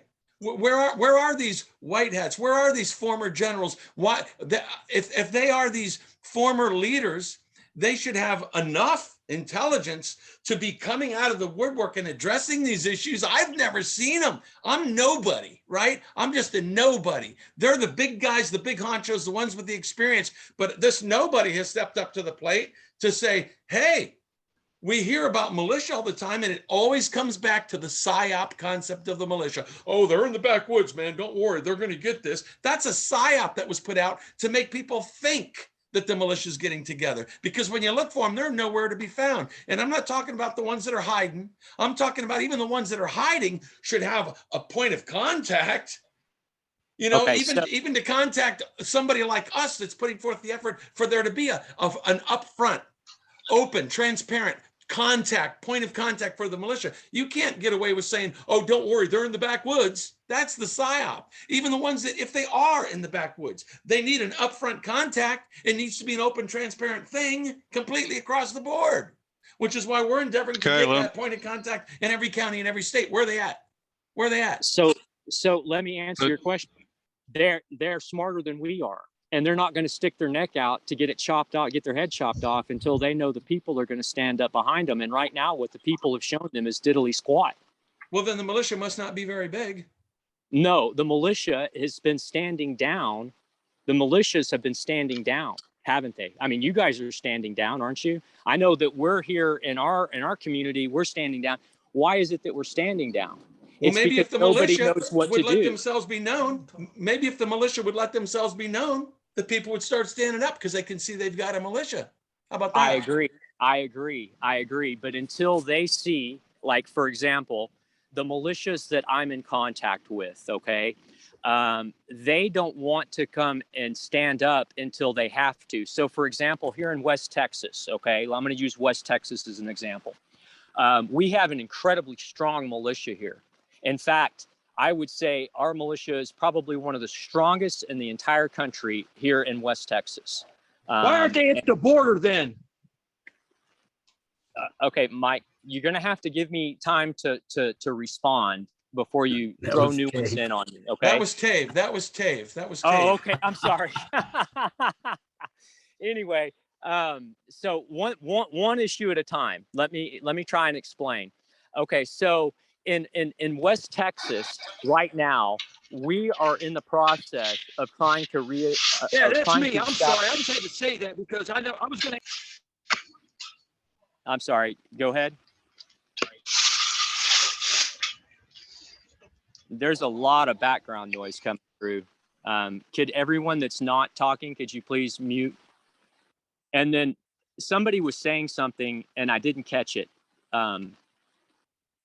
Who was speaking? That was Tave. I'm trying to get him to come back in, and he wanted to know why they're not on the border in Texas, the militia. Okay. Okay, so let Eric talk and mute everybody. Let Eric say his piece, and then people raise their hands. If people aren't raising their hands, they should be muted. Yeah. Raise that hand. Okay, so in West Texas right now, we are in the process of making sure that the rule of law is established. Been raised for 20 minutes. What? Tave, don't just come in and say a quick thing and then mute yourself again. If you have something to say that you want to piggyback on, Eric's going to let you do that, but stay on and make your point. Because twice you've had Eric say, what? Come back in and finish your point, Tave. Tave, come back. Mike, can't you Look, Tave's come in. override everybody with Yeah, the mute? Tave's come in a couple Hey. times because he's very frustrated. I've had my understandable. hand up for 15, 20 minutes. I've had my hand up for 15 or 20 minutes, 15, 20 minutes. Unmute, Tave. Unmute, Tave. I mean, essentially, Eric is a keynote speaker right now, so it's a good idea to kind of go back and forth with him if somebody does have something significant.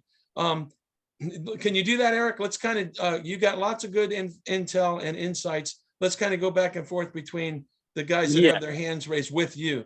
Okay, So so to address the question, Mike, there are militiamen on our border. We do have Texas state militia on the southern border. That is absolutely a fact. In fact, you can look up on Facebook even a gentleman by the name of Sam Hall. That's SAMHAL. Okay, we do have militia on the border. There's no question about that. In fact, we have more militia on the border than we have Texas State Troopers, Texas Rangers, or Texas State Guard and National Guard combined. Okay, so don't kid yourself and think that the militia is not out there. In fact, let me tell you, I personally spent 4 months from February through June in West Texas down at the border, and I witnessed it firsthand. I interviewed many of them. Most of them are actually on people's ranches, helping to protect families and property from being, overrun by these Mexican cartels. So there are militia there on the border.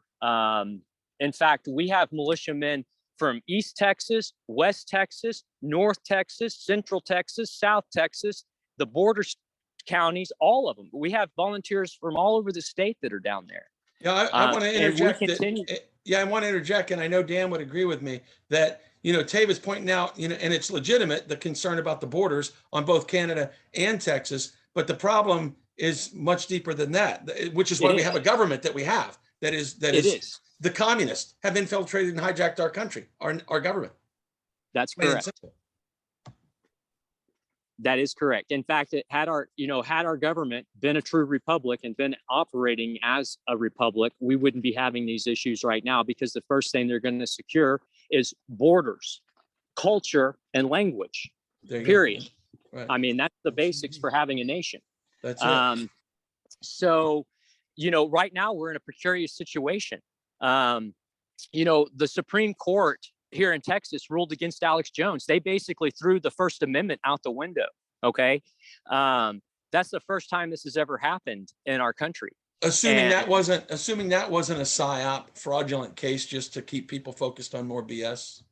Okay. So again, contacts. So I'm a contributor for Brighteon TV.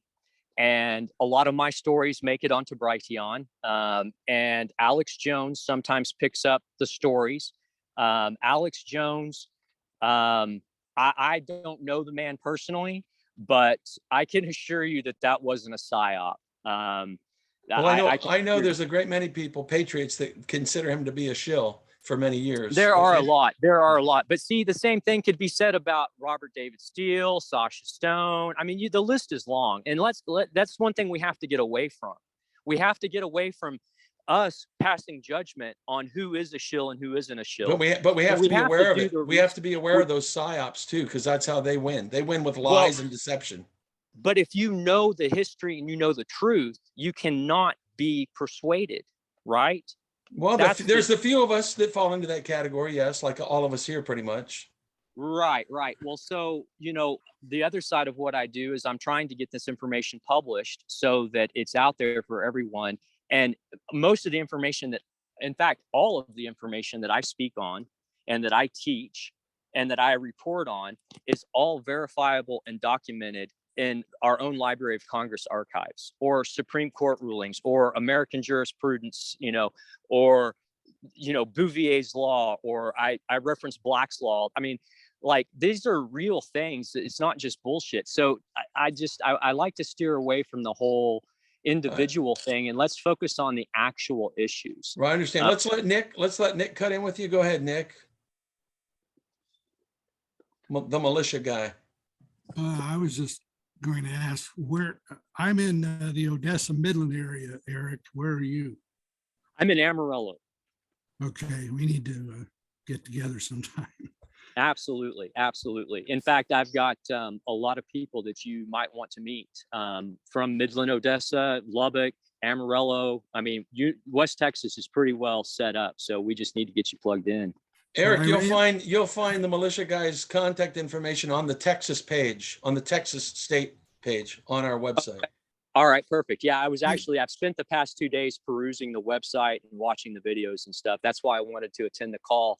I appreciate you being here. Well, I think what you guys are doing is absolutely necessary. The whole point of me coming on is I wanted to thank you all for having courage and standing up and being lawful men and women and taking the charge, because we need a central hub of communication for all of the 50 states militias. We do. You know, we have 3,226 counties in the United States. I believe that's the number. 254 counties here in the state of Texas. That's a lot of people to try and unify and create a communications network. And so I think the work that you guys are doing is absolutely poignant and very much so a necessity. Well, thank you. I appreciate that. And I want to interject for the benefit, again, of people watching this. More specifically, I've said it before, we're doing our best to establish that new flavor, that new brand, that new understanding of the militia, where, again, having points of contact, a point man, a point woman, or a few of them in every county who are coordinating monthly meetings, right, on gun safety, inviting the families down, working in friendly cooperation with their constitutional sheriffs, having monthly meetings on the laws, and having experts come on Zoom meetings in their county discussing these issues, having meetings like this where we have just all the state coordinators coming in to do these meetings because they're handling their states, and all the states have point men and point women, and all the states have somebody that's coordinating all those counties. This is what we've been endeavoring to get done. That should have been done decades ago. It was never done, and it needs to be done. Unless Nick has more to say, let's get Brian to respond. I want to get on this recording, Eric, that I ran for Congress in 2016 on the Libertarian Party of Texas ticket. I had no campaign manager. The Libertarian Party of Texas was fine with me being pro-life, pro-family, Christian, constitutionalist, not, against open borders, blah, blah, blah. I got over 23,000 votes, supposedly, but my 30 years of working on the vote fraud issue, that 3 companies basically run the voting in this country, tells me that I probably got 2 to 3 times that amount. I was sabotaged in 2018 by the party trying to run again for Congress, so I did not get the nomination. I could not find a campaign manager to run for governor this year. So I'll want to, talk to you about that, because I am willing to be very public about a pro-militia, anti-money powers, IRS, get rid of the enemy type of campaign. And if I'm taken out, then so be it. God's, he'll take me out when he wants me to be taken out. But yeah, look at my contact information and, let's talk sometime. Yes, absolutely. I will definitely be reaching out to you. One more thing. Let me, In 2016, over 80,000 West Texians voted for Libertarian Party candidates for Congress, and the party does nothing about it. Yeah, that's over 80,000, and again, probably 2 to 3 times that amount. So there are West Texians out there who are fed up with the duopoly political parties. And I think we could find a lot of people who would be willing to take up arms in an organized militia. Absolutely. Okay, very good. With that. Thank you for that. Thank you. Let me give a point of order here. According to, this has got to do with what Tave brought up earlier. Part of the problem with giving everybody an opportunity to speak is some of you are putting your hands up and the hand never goes down. So as far as Mike and I, whoever's doing the chairing, it's almost impossible for us to know when you're done with one and you want to start another one. So when you're done with that, your address or your comment or your question, take your hand down so I see it disappear, so I can see when it comes back up at a later time. Okay, go ahead, Eric. Well, thank you for that, Daniel. I'm one of the guilty ones. I had my hand up for a long time. It was actually covered up because I've got two screens open on my phone, so I apologize. But so just to address a little bit of why, okay, so the gentleman that I was just speaking with, the militia guy from down in Midland, Odessa, there's a factor in all of this that most people are completely unaware of, and that is that our voting system was taken control of. Whenever we became property of the federal government, our votes stopped counting, and they changed what the Electoral College was. In fact, militia men are supposed to be part of the electorate, and that's one of the most important aspects of what the militia is representative of, is the electorate.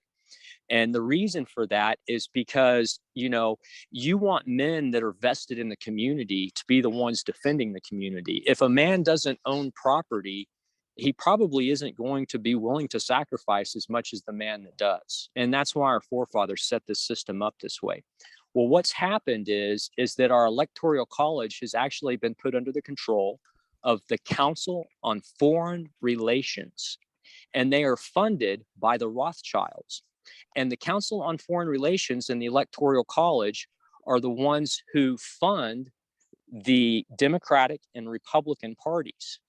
And so if you're running for governor, or if you're running for anything over a county level, political position, you actually have to be signed off by the CFR, and they usually decide the elections before the election's even held. It's not just the voting machines that are fraud, it's the entire system. And it's been this way for a long time. They've rigged it. I mean, like, for example, a lot of people think that this president was good and this president was bad and that president was good and that president. Let me tell you, I've researched them all, and there are good and bad in all of them. And they've all done things to propagate the fraud. Okay. The only president that has never done that was Kennedy. And that's why he was killed. Abraham Lincoln, the reason he was assassinated was because he had a conscience and he was going to speak out against the fraud. Even he faced it in the Civil War. So when you talk about the election system, when you talk about running for office, this is information that you need to know. I had a gentleman that I worked with last year. He was running for the governor of Kentucky. Great guy, really stand up dude, constitutionalist through and through. And he probably ended up winning the election, honestly. But because the CFR is controlled and the Electoral College, it actually ended up going to a Democrat. Yeah, we got other hands up, Eric. So let's find out. I think Tave's next up. So Tave, go ahead. Mr. Speaker. I don't mean any disrespect, Eric, but I'm trying to figure out. I'm on, ain't I? Yeah, you're on. Yes, go ahead. There? Yeah. Yeah. There we go. Thing is, we understand it. I'm not saying that there's no militia at the border, but my question is, what is the structure that is being followed at the level that things decided before a major action has to take place? So basically what I'm saying is, how many people have to die? How many homes have to be lost? How many children have to be raped? How far does the government have to be infiltrated before something is done? Because the way I'm seeing it, every level of everything I just said is so far gone that we couldn't possibly even think that lawfully and try to do this in their system, because they run it, they maintain it, and they have the monetary backing to completely annihilate any one group, militia or whatever. My point being is, if we had 3 million militia, who legally, when we can have that force to be stand toe to toe, just like you're in a ring with someone face to face and have that conversation, either this is going to happen or you're out of here. I want to know when I should feel like, hey, I have to pick up my arms. I have to take cover. I have to do the things that, not that I wouldn't do it regardless, but the thing is, I want to know if there's a structure, what the limits are, because clearly in Texas, with things I see, the panty tree of little girls being raped on people's land, I can't understand how it happens. Where is the line drawn where we say that is enough? And is it? Is there any structure like that whatsoever? Yes, there All is. right. Absolutely. There is a structure for that. And the structure is as follows. The first order of business is for the men and women of the United States of America is to utilize the common law and to find justice. And if they're unable to find justice in the common law, if the courts will not cooperate, if they will not enforce upon the court's orders like they're supposed to, like they're obligated constitutionally through oaths, then your committee of safety, which is something that all militias have to have, this is all historical, okay, this is all evident in history. The committee of safety is the governing body for your county's militia. And if your committee of safety calls forth the militia to act as the militia, well, now you have lawful authority to act. But you have to go through these processes. Huh? Do you think we have that now? Do you think we have that now with the president, so-called elect, in office now with not protecting the American citizens with the infiltration of the border? And just say, for instance, in Chicago, where you have on January 1st, the Safety Act going into getting let back onto the street to clearly, after they've been convicted by their system, are turned loose into the streets, guilty of the crimes they've committed up to murder, second-degree murder, and several other things, and be allowed to do that? Is it not time to say, okay, you guys are not doing what you're supposed to do? Law is not being I would upheld. say yes. Law is not being upheld. The elected politicians have been infiltrated and corrupted. The courts have been corrupted. And I think that's the point that's being made, Eric. They want to know, okay, man, where at what point can we stop this horrendous reality? Doesn't stop, does it? That's exactly right. It doesn't stop, it seems like, because it's progressively gotten so bad now that they're going to let murderers out on the street. Right. Well, the reason why is because the American people have been asleep. They don't understand the basics of law that they exist under. They don't understand what jurisdiction they reside in. And so that's the crux of the issue for so long. Now, the problem is that we're up against the wire, and now everybody's like, oh shit, what do we do? Well, I understand that. I do. But it doesn't excuse us from our obligations. It doesn't take us away from upholding our sacred covenant, and that is to uphold God's law. And well, I feel obligated to come down to Texas. I feel obligated because not only is Texas probably handling it, I mean, they've got the worst case scenario you can imagine, but I feel like all 50 states now, stateside here, are border states because of what's happened. But I almost feel compelled to pack my shit, come down there, post up and say, hey, you're not coming across this water. You're not coming across this border to protect what I believe in. My father died for this country. You would be welcome. And protect everything from God. You would be welcome. Right. You would be welcome. But it doesn't change. Yeah, for example, our committee of safety here has voted and has issued an order to our militia that we're supposed to uphold the rule of law. And here in West Texas, where I'm at, we're actually doing that pretty darn well. And we're about to take a case into the common law. It'll be the first one that's been taken into legitimate common law court since 1995. And we're going to issue a judgment, And the Supreme Court has the state of Texas has the obligation to uphold the judgment and enforce. If they fail to do so, then we will muster. What's the timeline on that? It's hard to say. It's very hard to say. Right now, I'm trying to get a judicial estoppel in place so that I can get this gentleman back on his land and so that he is not displaced anymore. But I would expect within the next couple of months, we'll have an answer back from the Supreme Court of the state of Texas, whether or not they're going to uphold. In fact, I'm sorry, let's move on. Yeah. Let me finish. I want to move on though, because Brian's had his hand up for a long time and Joseph did too. And I want to give these guys a chance to get in here. Okay. All right. Very good. Brian, and then Joseph. Go ahead, Brian. I want to say a couple things, and then I have a question for Eric. You're in Amarillo, so Yes. I'm in New Mexico, right off of I-40, 250 miles away. Okay. And I would enjoy talking to you sometime in the near future.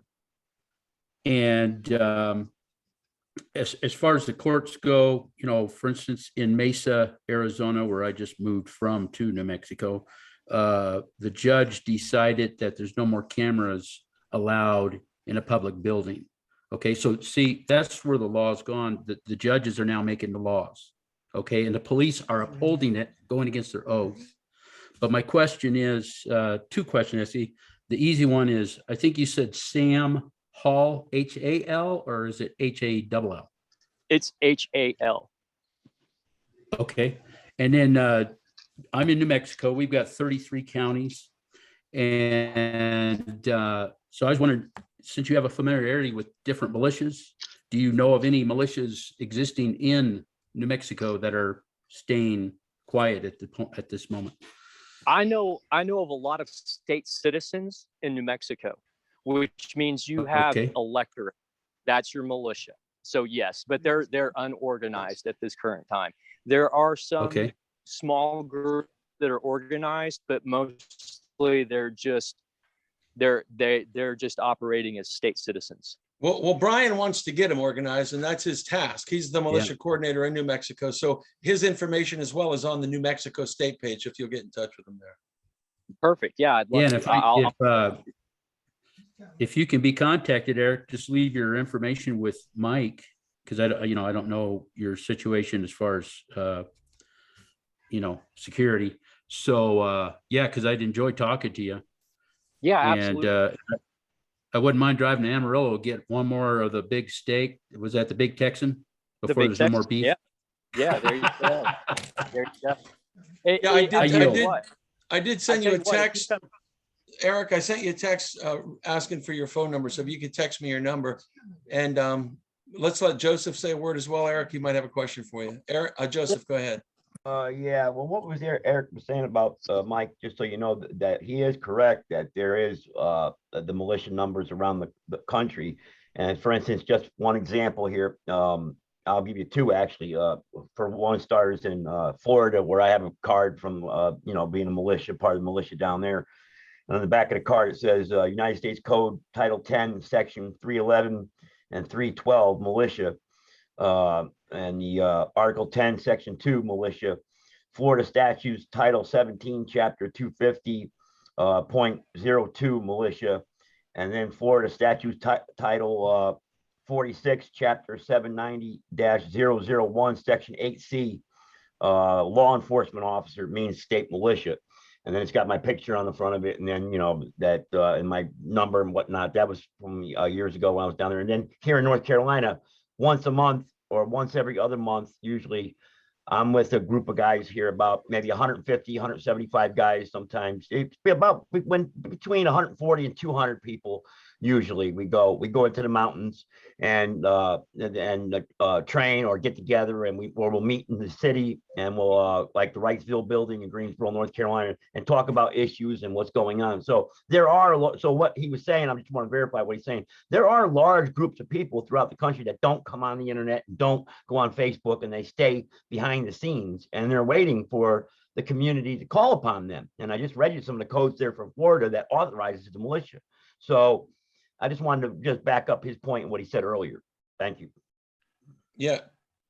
Well, thank you for Appreciate that. Yeah, absolutely. Absolutely. Texas, all 50 states actually have law on the books regarding militia, whether it be statutory law or common law. You'll find reference to the militia in both aspects of the law.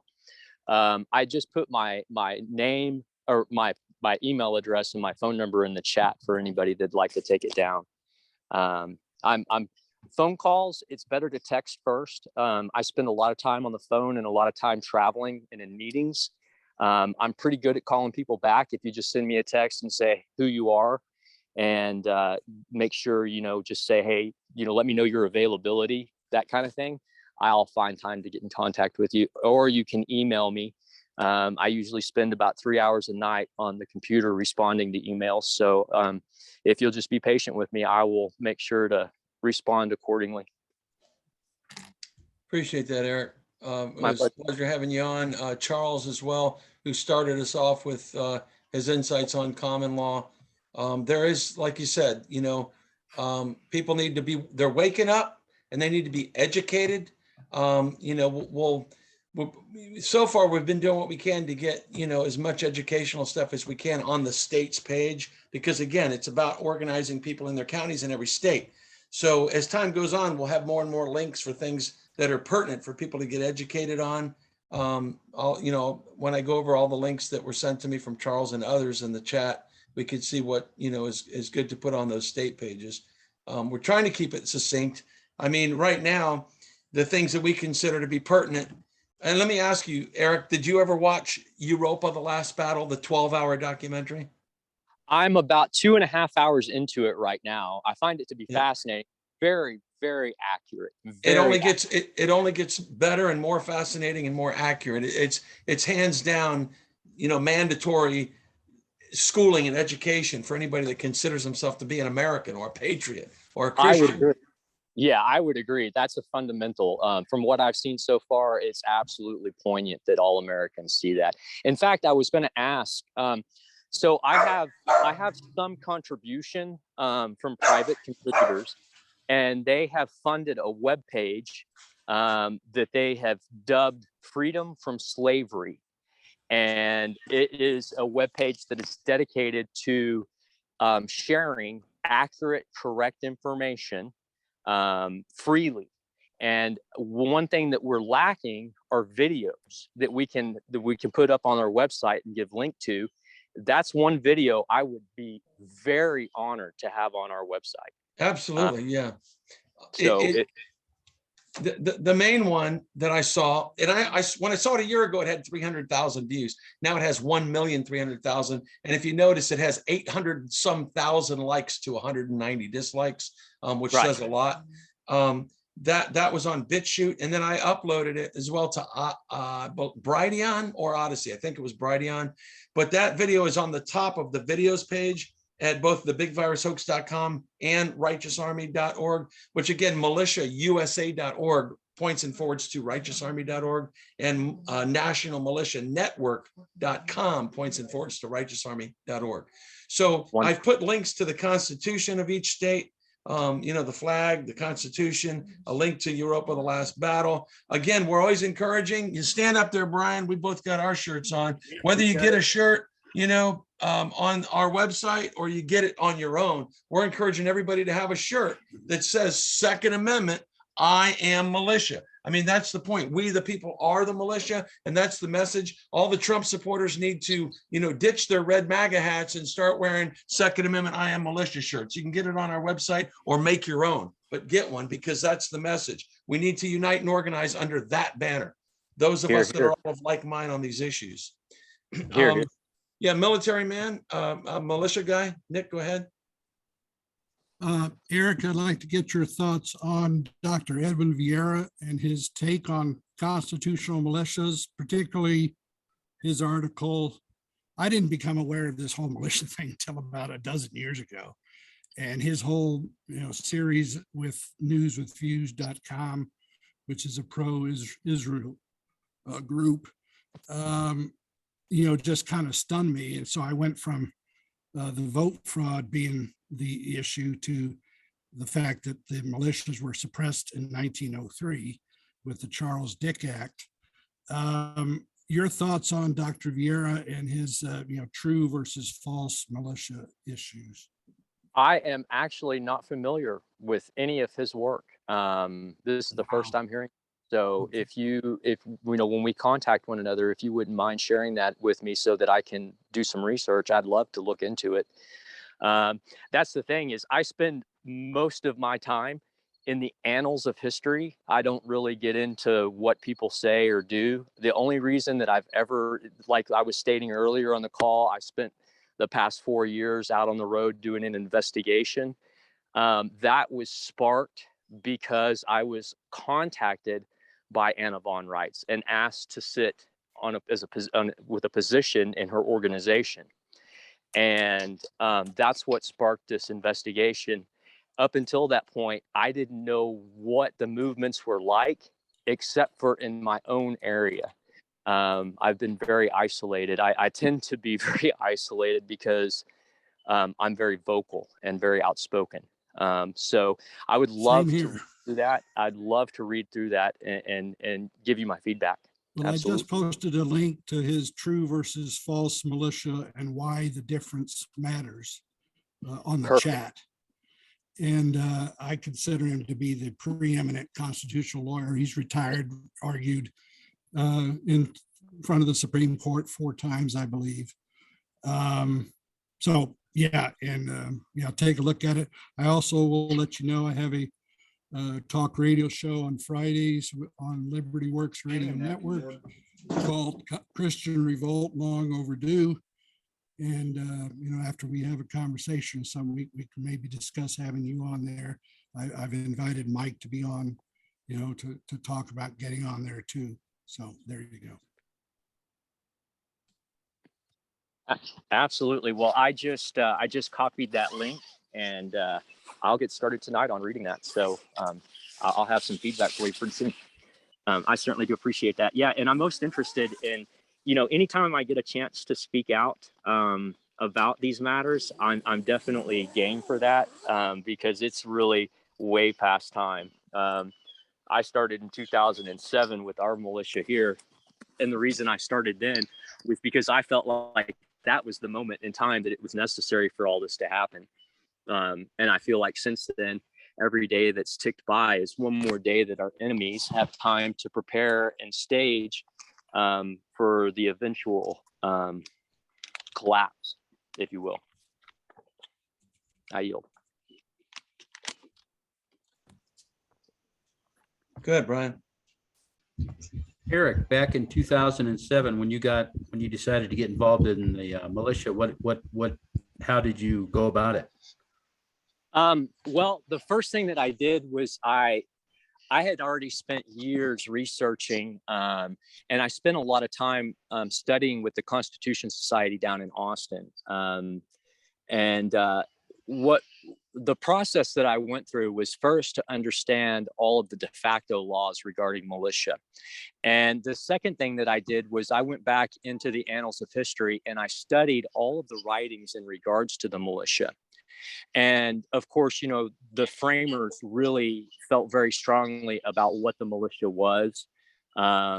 Once I felt like I had a pretty good handle on the information, I ran an ad in the local newspaper for 2 weeks, calling forth the militia and inviting them to a public meeting. And I went and I spoke with our municipal law enforcement officers. I spoke with our 2 county sheriffs, and I spoke with the Texas Department of Public Safety and informed them of what I was doing.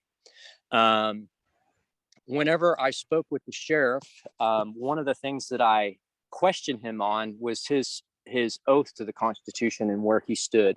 Thankfully, in my county, the county I actually reside in or live in, our sheriffs have been pretty good about adhering to the Constitution over statutory law. So that was real helpful. I also notified the news stations, our television news stations, and some of our local radio stations. I'll tell you, that's where it got really interesting. our local media outlets brandished me as a radical and, crazy person. I mean, the list is long. I get called a lot of names. Excuse me. But that was the process that I went through. Once we were established, we set forth on establishing protocols and building the infrastructure for the militia. And then once we had accomplished that, we kind of faded back off into the shadows and disbanded because we realized that the public was not ready. The people were not ready to call forth the militia at that time. And so we just kind of went into the background and have just been waiting ever since. One of the activities that we conducted when we were in the background was outreach. I have continued to work with law enforcement throughout my state and all 50 states, both federal and state and county officials, law enforcement officials. And we continued to do outreach to other militias, just to make sure that we had some sort of a network that was in place in the eventuality that a collapse would happen or a need for the militia to be called forward. But one thing that I'd like to make really clear about the militia and what my research has shown is that the militia is about more than just taking up arms. The militia is the body of the community united for a singular purpose. So our militia shouldn't just be about arms. It should be like, for example, if Ellie Mae's house burns down and she's 80 years old and isn't bringing income anymore, well, then the militia has a duty to that citizen, that individual, whether they be national, state citizen, federal citizen, to step up to the plate to render assistance. And that's what our forefathers had embodied, had in mind whenever they formed the Continental Militia. And it was something that was always supposed to be active and was supposed to actually receive funding and training from the federal government to be able to stay in place. And they were supposed to be a poignant part of our community, of our community's government. So with that, I yield. Yeah, I want to interject on that, man. That's just all such good stuff, Eric. Brian, great question. Thanks for prompting that from Eric. It just gives more insights into what we're all doing here, right? That's what we're all endeavoring to make happen. And I love that community aspect that you threw out there with some extra tidbits. I'll add to that, to the most part, I came up with the best that I could, my little sheet, right, on things to do, what we're trying to do with that new flavor, that new idea. Like you said, it's not just about guns, but our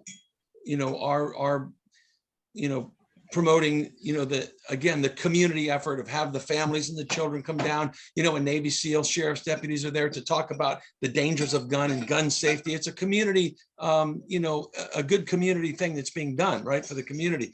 Having meetings on the laws, once a month. And even having an annual barbecue every year. There should be an annual barbecue that's put on. All the county militia coordinators should have a fund set up. They should have a corporate or a fund that's specifically for the militia in their community, so that they can gain funding and have an account, that they have a board of directors that manages, and they can use that fund for different types of support. Having a again, getting shirts made up, for their community. Not only should everybody be wearing a Second Amendment I Am Militia, but they can have actually in different counties, they can, over time have interactions with each other, even if it's a softball game, right? 2 different counties. But the militia should be based upon the county, and they should absolutely, like you said, continue to add community roles where they're doing a community service, because that gives it a new flavor, a new branding, a new reality that's favorable and positive, and it will help keep it alive and even grow. So I appreciate those insights. We're like-minded on that. Go ahead, Brian. Yes. No, that was good. That was great. I like the community part as well, Mike, because, as we're hearing more and more, our law enforcement agencies aren't going to be there when you call 911, and especially when you're out in rural areas. So I liked what Eric had to say there. And he mentioned that, Eric, that you've spoken to law enforcement, county, state, federal. And so have you, you don't have to elaborate, but have you done that in the state of New Mexico then?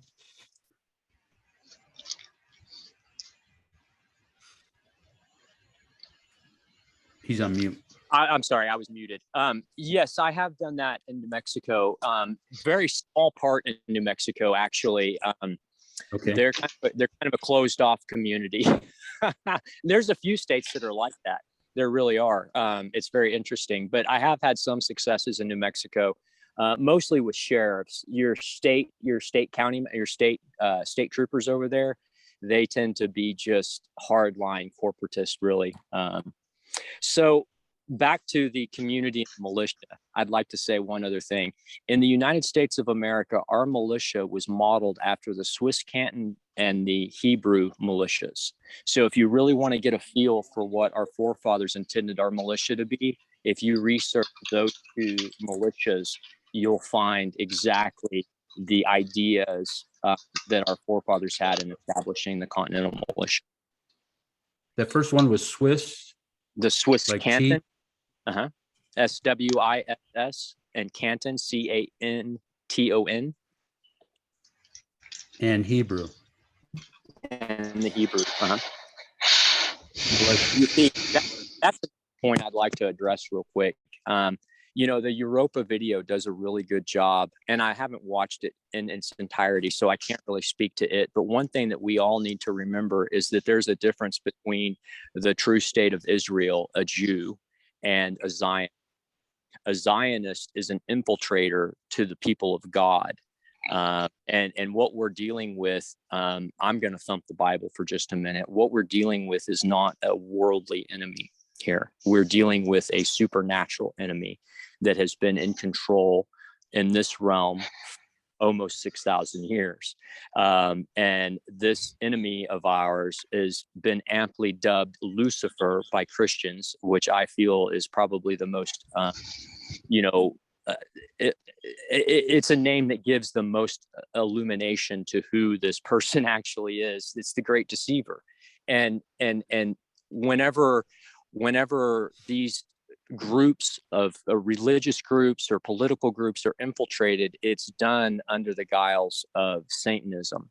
The Zionists are actually Satanists, and like the Ashkenazi, the root word in Ashkenazi Jew is Nazi. And that's where the Nazi party came from, was the Ashkenazi Jew, which is the Zionist Jew. They're not blood lineage for the most part, at least not the original Zionists. They were actually part of the Pharisees that invaded, just like Rome used Christianity to start the Holy Roman Empire, the Catholic Church. All of these things they're tied together. It's really interesting history. For those of you that don't know it, you should really look into it. It's quite fascinating. I yield.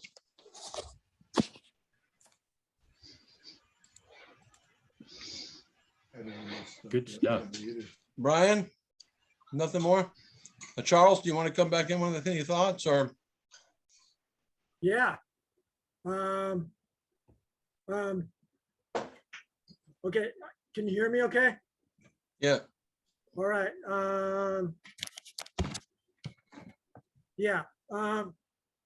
There's a whole lot going by here, and I'm kind of new.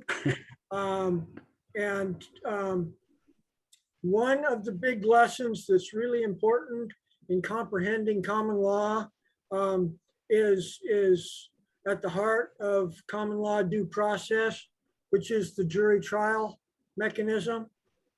Okay, and when you have a jury properly formed in the case moving forward, the requirement is that the jury has to arrive at a unanimous verdict. All of them have to agree in order for it to be a lawful verdict.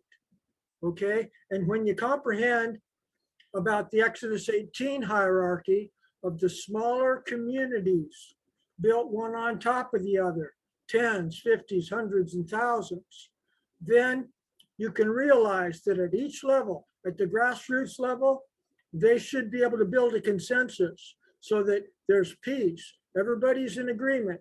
And then there's one representative that goes up to, actually, to keep it simple, it's best to jump to the 100 court, which is at the precinct level under your county. And so there's 10 delegates from the 10 townships to the 100 court. And those 10 delegates, they develop their own consensus about who's their leader, who's their precinct captain, who's their justice of the peace. In Roman terminology, it's the centurion. He has judicial power, general jurisdiction. This is where Sixth Amendment criminal jurisdiction comes in from the grassroots level. All of the federal courts, Eric was talking about the federal courts under Article 3 earlier. Those federal courts, all federal courts are courts of limited jurisdiction. They're franchisees under the civil municipal Roman Empire model government. They're not grassroots, bottom up, based upon the Exodus 18 model and our common law tradition. It's not part of the organic body politic. It's a corporate municipal franchisee. So we got to rebuild the grassroots bottom up. Sounds like somebody has some comments. I'll yield here. Did I hear somebody? I was gonna, just insert the notion of on everything that you're saying there. There's clearly an issue here. While, okay, we're growing, we're forming, we have the new brand, we know that the militia can be better than just guns and we need to grow. Great. There's clearly an issue here with regards to having to somehow get the common law reinstated and incorporated with even courts that are just and fair and that are legitimate, while there exist these bogus courts, right? These de facto, judicial systems and corrupted systems. So it's not like we're always talking about, and Dan has mentioned, many times, and I concur that, and there's a lot of people out there that are trying to build this alternate society, right? This alternate parallel society, right? Which essentially that's what, the Republic has indicated, right? The Republic for the United States of America, that they are the lawful de jure government that's in place. And they need 30,000 people in every state to start voting in all the senators and congressmen. And then we'll have that legitimate, which will be with a fingerprint and a driver's license and a signature, real McCoy voting, not a fraudulent system. So that's just a matter of people standing up even, to make it happen and being aware of it. So even putting in place this common law, it has to be the citizenry. It has to be the people realizing this. It's about education. People need to know. And even then, how do we actually implement that? Like Dan and I were talking, okay, elect me as the sheriff of Miami-Dade County. I would love to be the sheriff of Miami-Dade County de facto so that I could be a constitutional sheriff in this county. But Dan said, well, hey, we can get enough people, we can elect you and you could be a sheriff. And I said, that's not going to work if I'm a, de jure sheriff and they've got their official system in place. I guarantee you, when I go out with a gun and try to arrest somebody, they're going to arrest me for battery on somebody with a gun. You follow me? So how do you put the two together? Thoughts on that, Charles and Eric? Well, I definitely have some thoughts on that. I'll let Charles go first. Thank you, Eric.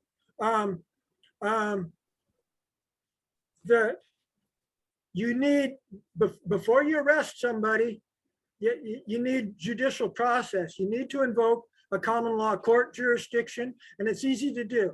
And the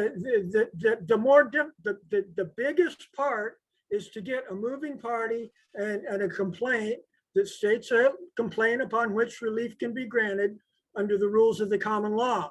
And that's basically, you need to be accusing somebody of a crime.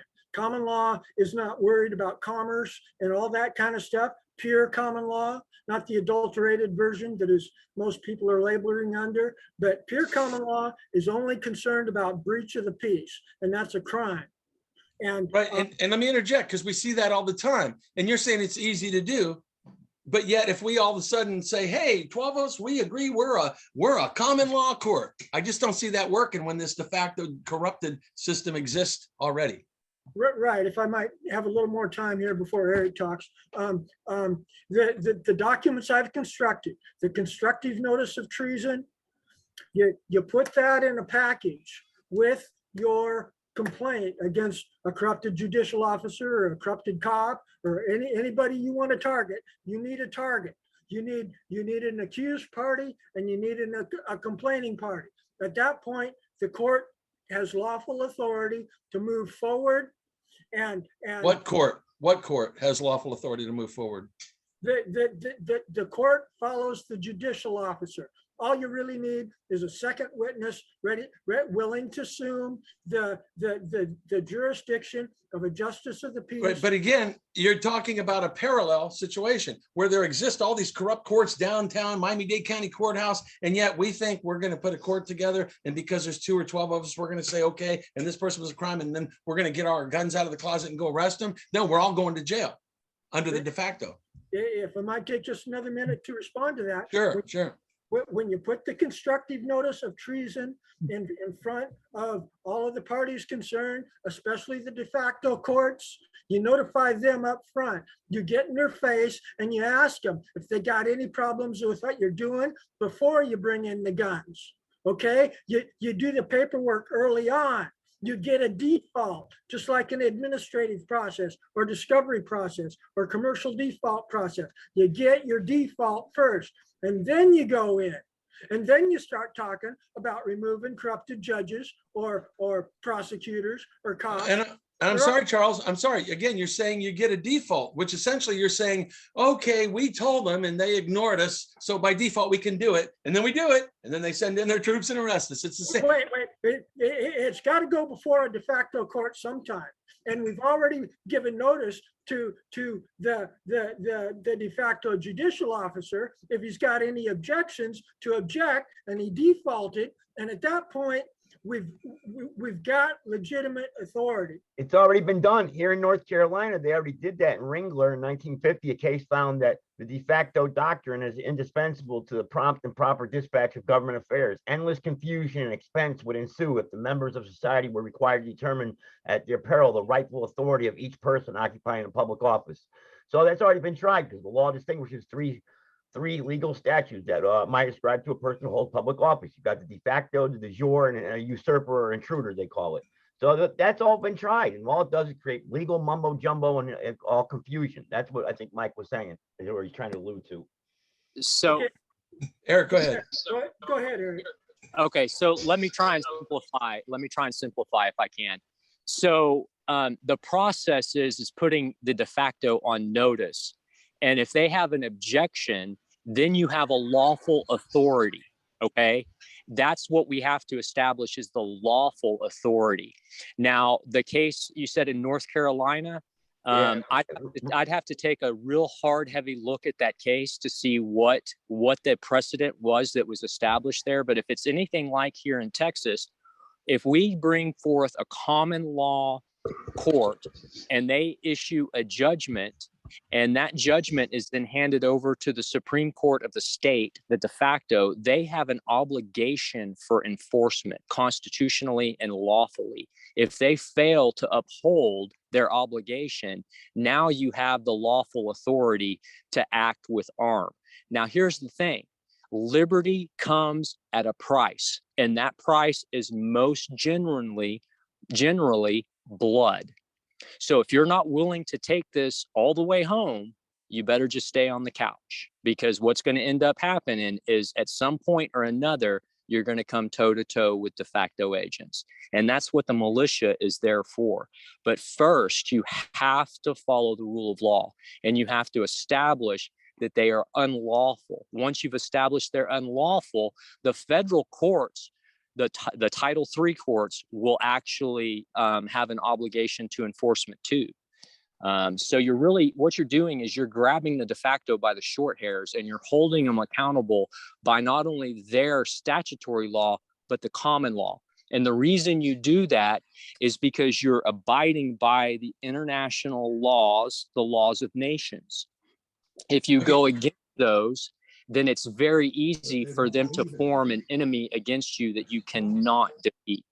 Okay, And Eric so and Charles, Charles and Eric, between the two of you, we need to be able to get that articulately written precisely step by step, exactly what a person needs to do to make that happen. Because we're sitting here talking about it and giving ideas and going back and forth, and then people get lazy and that takes time and I don't know what to do. Just like with the David Strait thing, right? And the Anna von Reitz thing. Oh, it's all confusing. So if this is all real and we have these common law procedures, we need to put it on our website, on every single state page, a precise bam, bam, bam, bam, bam, bam. This is what you do in the case of this, or this. If you guys will please help me put that together. I can definitely help you with that, Mike. In fact, what I'd like to do is I'd like to ask Charles if maybe we could have a conversation, because it sounds like he and I are on the same exact page. We've done the research, we have the knowledge and the information to support what we're saying. On the website that I was mentioning earlier, that's my objective. And that's what I've been doing, is consolidating all the information into bullet points that people need to know and need to act on. And I would like to, collaborate with Charles and maybe even ask for his participation if he's interested. Absolutely. Go ahead, militia guy. What website is that, Eric? It is freedomfromslavery.com. Now, let me just give you a heads up. When you go to that page right now, it is a template. My web designer and I, that's the reason that I'm going to Tennessee. That's where my web designer is at. And we're going to sit down over the next 2 weeks and we're going to actually get all of the information that I've been providing for him up on the website. So it won't be the actual website for 2 to 3 more weeks. That's fine. But I was just going to say that I sent you all the links of Dr. Vieira and what I consider to be maybe the best constitutional militia website on the net. I sent all those links to you via email. So there you go. Okay, Awesome, perfect. Nick. I received those already. So thank you for that. I'll be fully into it. Go ahead, Joseph. Oh no, I'm good. Thank you. I'm fine. Thank you though.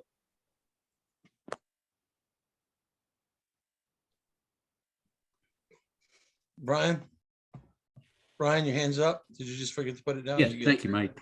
Okay. Real quick, I went to the chat to find that, hold on. I went to the chat to find that treason form. I just printed it. It's like 15 pages. But going through there, scrolling to find that Charles put up there, there's a lot of other links that are being shared. When you post this on these meetings on the different platforms like Brighteon, will you have that info?